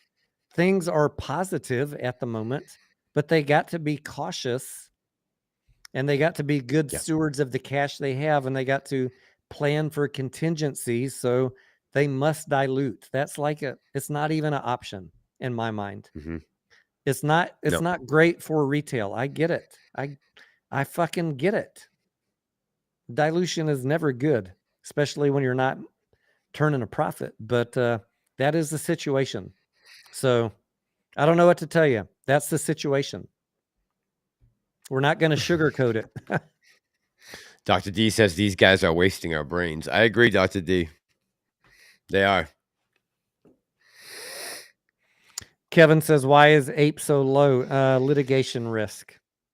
To me right now, the further APE and AMC get, the smarter it looks to buy APE right now. But everyone that's asking me that, and I get a lot of questions every day, should I buy APE? It's so cheap. You cannot ignore the litigation risk. So I cannot tell you to buy APE, and I certainly cannot tell you to sell all your AMC and buy APE. I am not doing jack shit, except I was already buying APE when it was $1 or cheaper. I'm done. There's a litigation risk on the table now that we didn't know about back then. You got to factor that in your own personal equation. Nobody knows what's going to happen. I personally think, just my non-legal opinion, non-attorney opinion, that the lawsuit is horseshit. But I don't know that I'm right. We'll find out. Tony's still shilling. All right, my friend. You're gone. Tony's still shilling. Massalorian, I think he's on your channel. Journey to the Center of the Universe. Can you block him? I'm going to block him from Restream. Is he? I'm just tired of fucking dickheads. Yeah. What do I have to go into the studio for that? I mean, do that? No, just go to your comments in your channel and hit block. I don't got time for fucking 2-inch dick motherfuckers. He's blocked from Restream.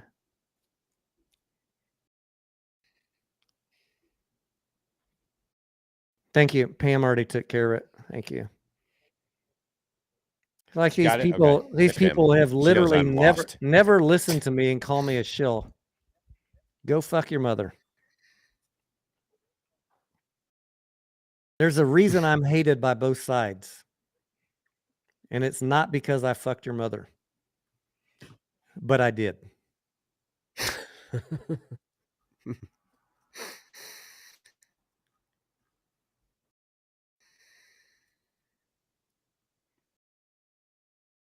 All right, moving on.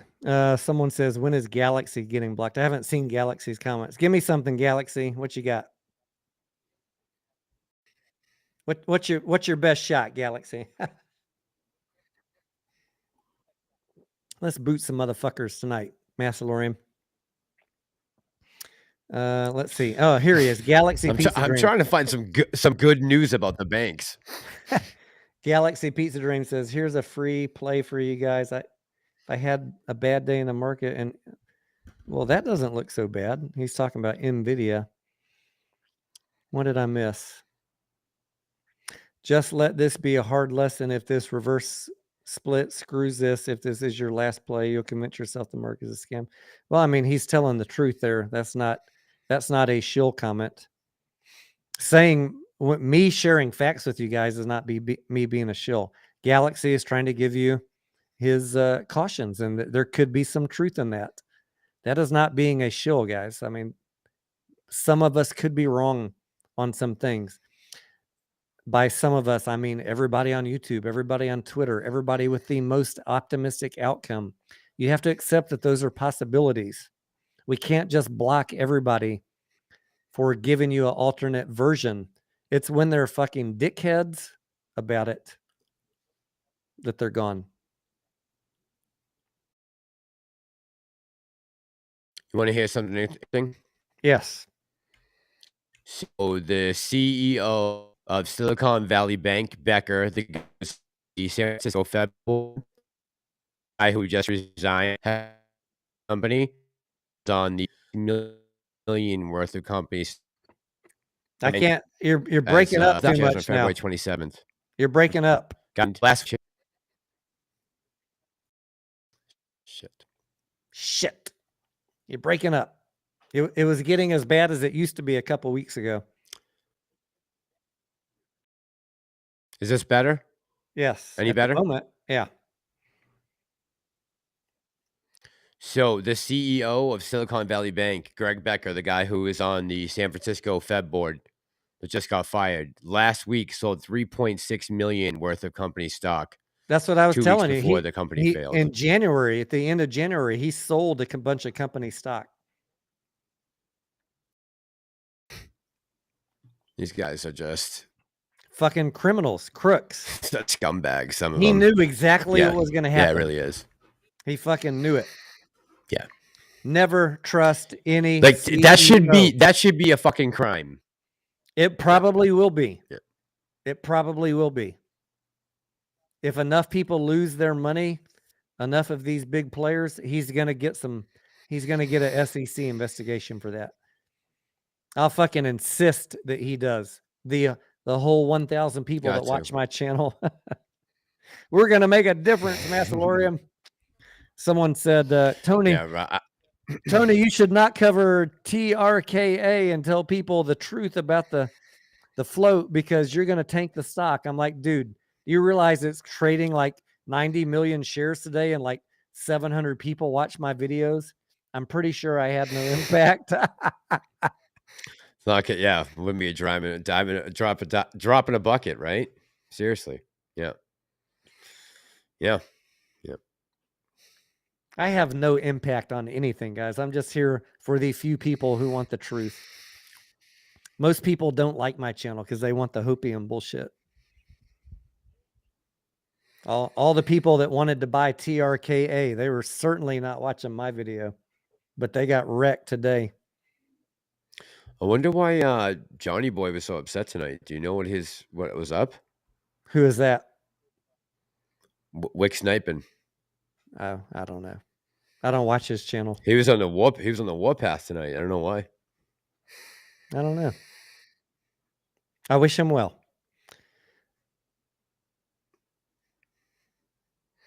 Free from It All says that you got 217 people here talking about one effing stock on a Friday night. I think you gotta give yourself some credit.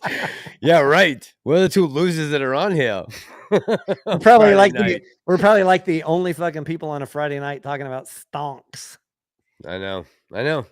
With 2 days of trading not ahead of us. Friday night, though, just to be real, Friday night this is not serious bullshit. This is the weekend. We're easing into the weekend. We're having a little fun. We're telling some war stories about whatever happened during the week. This is not some serious shit. This is just having fun. You really want to see me boring? Tune into me during the day during the week when I'm actually trying to concentrate and make money. This is my opportunity to actually be human a little bit. I am so fucking boring during the day.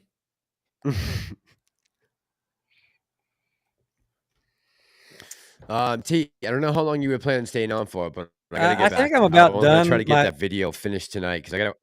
My cigar's out, my vape is out of battery, and my wife just got home from babysitting whoever the fuck she's babysitting. So it's probably a good time to end it. It's midnight here, a little bit after. Yeah.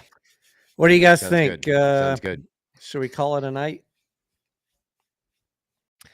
Kevin says Money Never Sleeps. Question: are you using StreamYard or what are you using to? This is Restream. There's a free version, Kevin, but you get the logo of the company in your stream, and you can't put your logo and a bunch of other shit on there. But there is a free version. I don't know how much does the pro version cost? Massalorian, $50 a month or like something. $50 a month. Yeah. I would say if you want to test it out, just try the free version. Where is my fucking logo? Should be a logo, right? I don't see it. Yeah, you should have it up.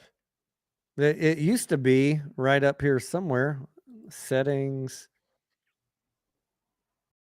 Anyways, I guess the right-hand corner, right? Yeah, it should be in the right-hand corner. Man, I forgot about that. Haven't seen it in a long time.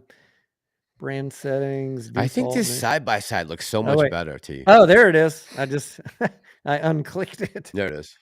So if you have the pro version, you can put your own logo. If you have the free version, it'll say Restream right up here. Anyways, this is a very easy way to invite guests, much easier than Streamlabs or StreamYard or any of those other ones that, in my experience, but my experience is not extensive. So I'm all about keeping it simple. I can email someone a link. That's it. Create the stream, email a link. You can do it a week in advance. You're done. Sometimes that doesn't even work. No, that's user error. That's true. It's true. We got all these fancy ways of showing the screen. Look at that, Massalorian. Look at the little boy down in the corner. I'm a tiny little man. Now I'm the little man. Just so many different options of ways you can do this. I love it. We could play some music. Have you tried the free music, Massalorian? No, I haven't actually. I haven't done too much craziness in Restream. But I did see they have that option now.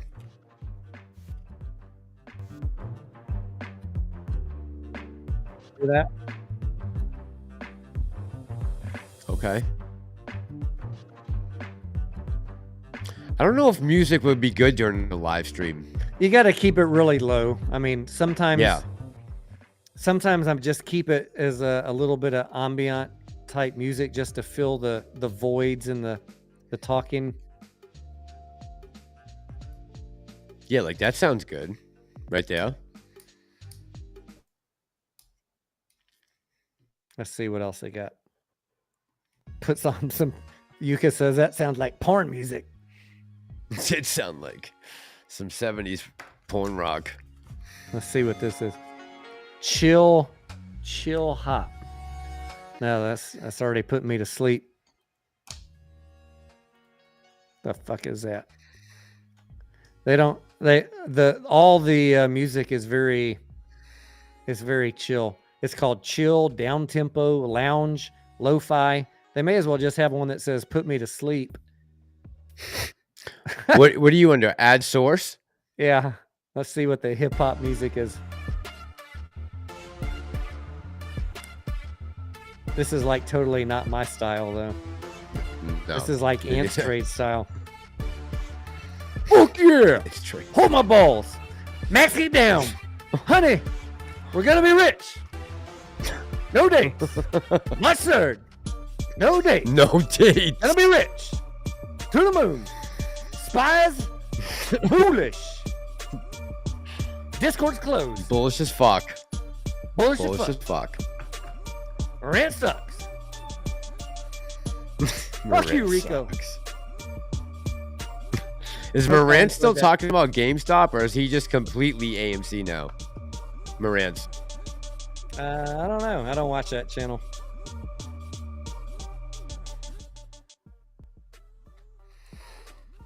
Oh, boy. All right, that's enough. That got me going at hip hop.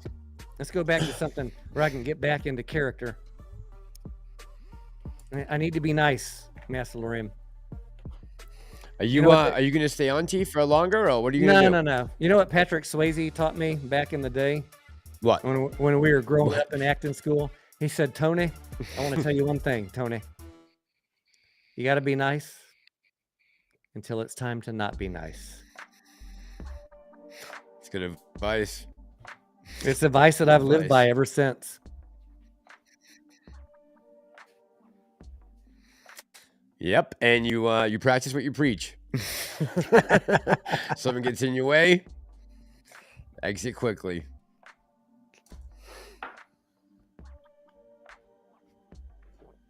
If you can tell me what fucking movie that quote was from, I will drink a shot.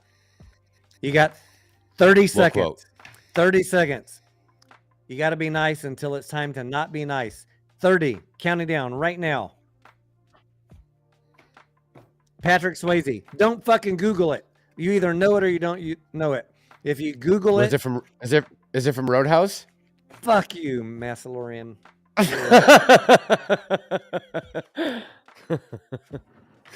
Took a wild stab in the dark there. Son of a bitch. What kind of whiskey is that again? Are you drinking? It's some cheap ass scotch. It's better than root This beer is, schnapps. I can promise you that. It's a blended Scotch whiskey, product of Scotland, aged 6 months. I'm just teasing. I don't know how.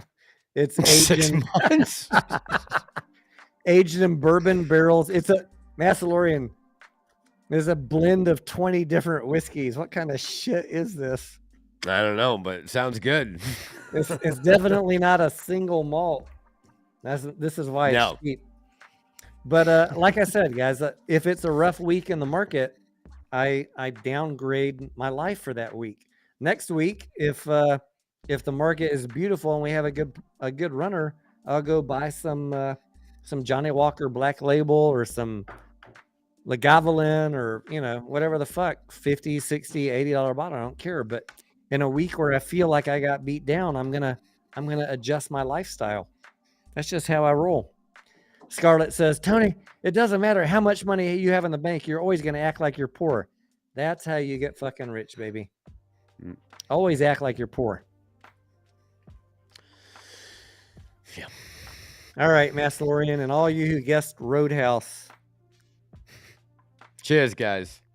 Cheers, bitches. Fuck the haters. fuck the hedge funds. What are you drinking at? Das Boot?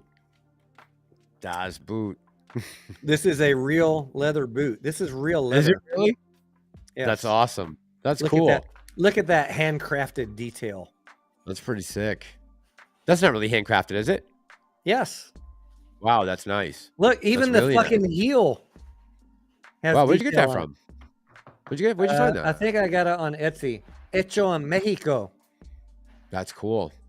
That's badass. I like that a lot. Yeah, I mean, it's got a shot glass in here, but Yeah. the whole boot, Yeah. this is real leather. just like a real fucking boot.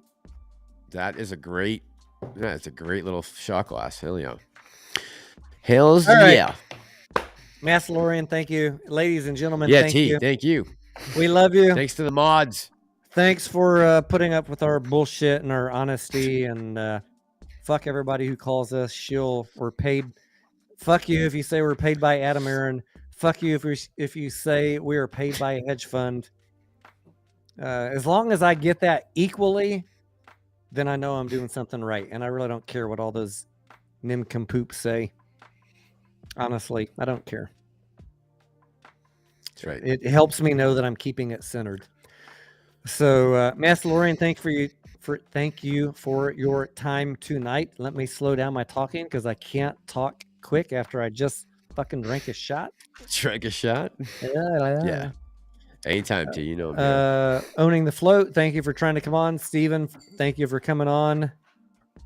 And so tomorrow, my goal is to do an update on whatever news we get on the banking situation, and then we'll see. Talk about popcorn. You know, yeah, talk about pop. Oh, I got all the popcorn. I want to get Scarlett. You want to do a popcorn taste test tomorrow? Look what we got here. Look at this. Look at this beautiful bounty of popcorn. La la la la la la. Look at this. She said, I see it. It's cool. No, I need a better reaction than that. Anyways, we'll see about doing a blind taste test tomorrow. I'll let y'all know. Okay. All right. Peace out, guys. Have a good night. We love you. Keep it positive. Yeah, love you guys. Have a good night. Keep positive. Stop the hate. And have a good night. What's a good Star Trek saying? Live long and prosper. May the force be with you. Live long and prosper. May the force be with you. Love you guys. There you go. We will guys. see you on the next video.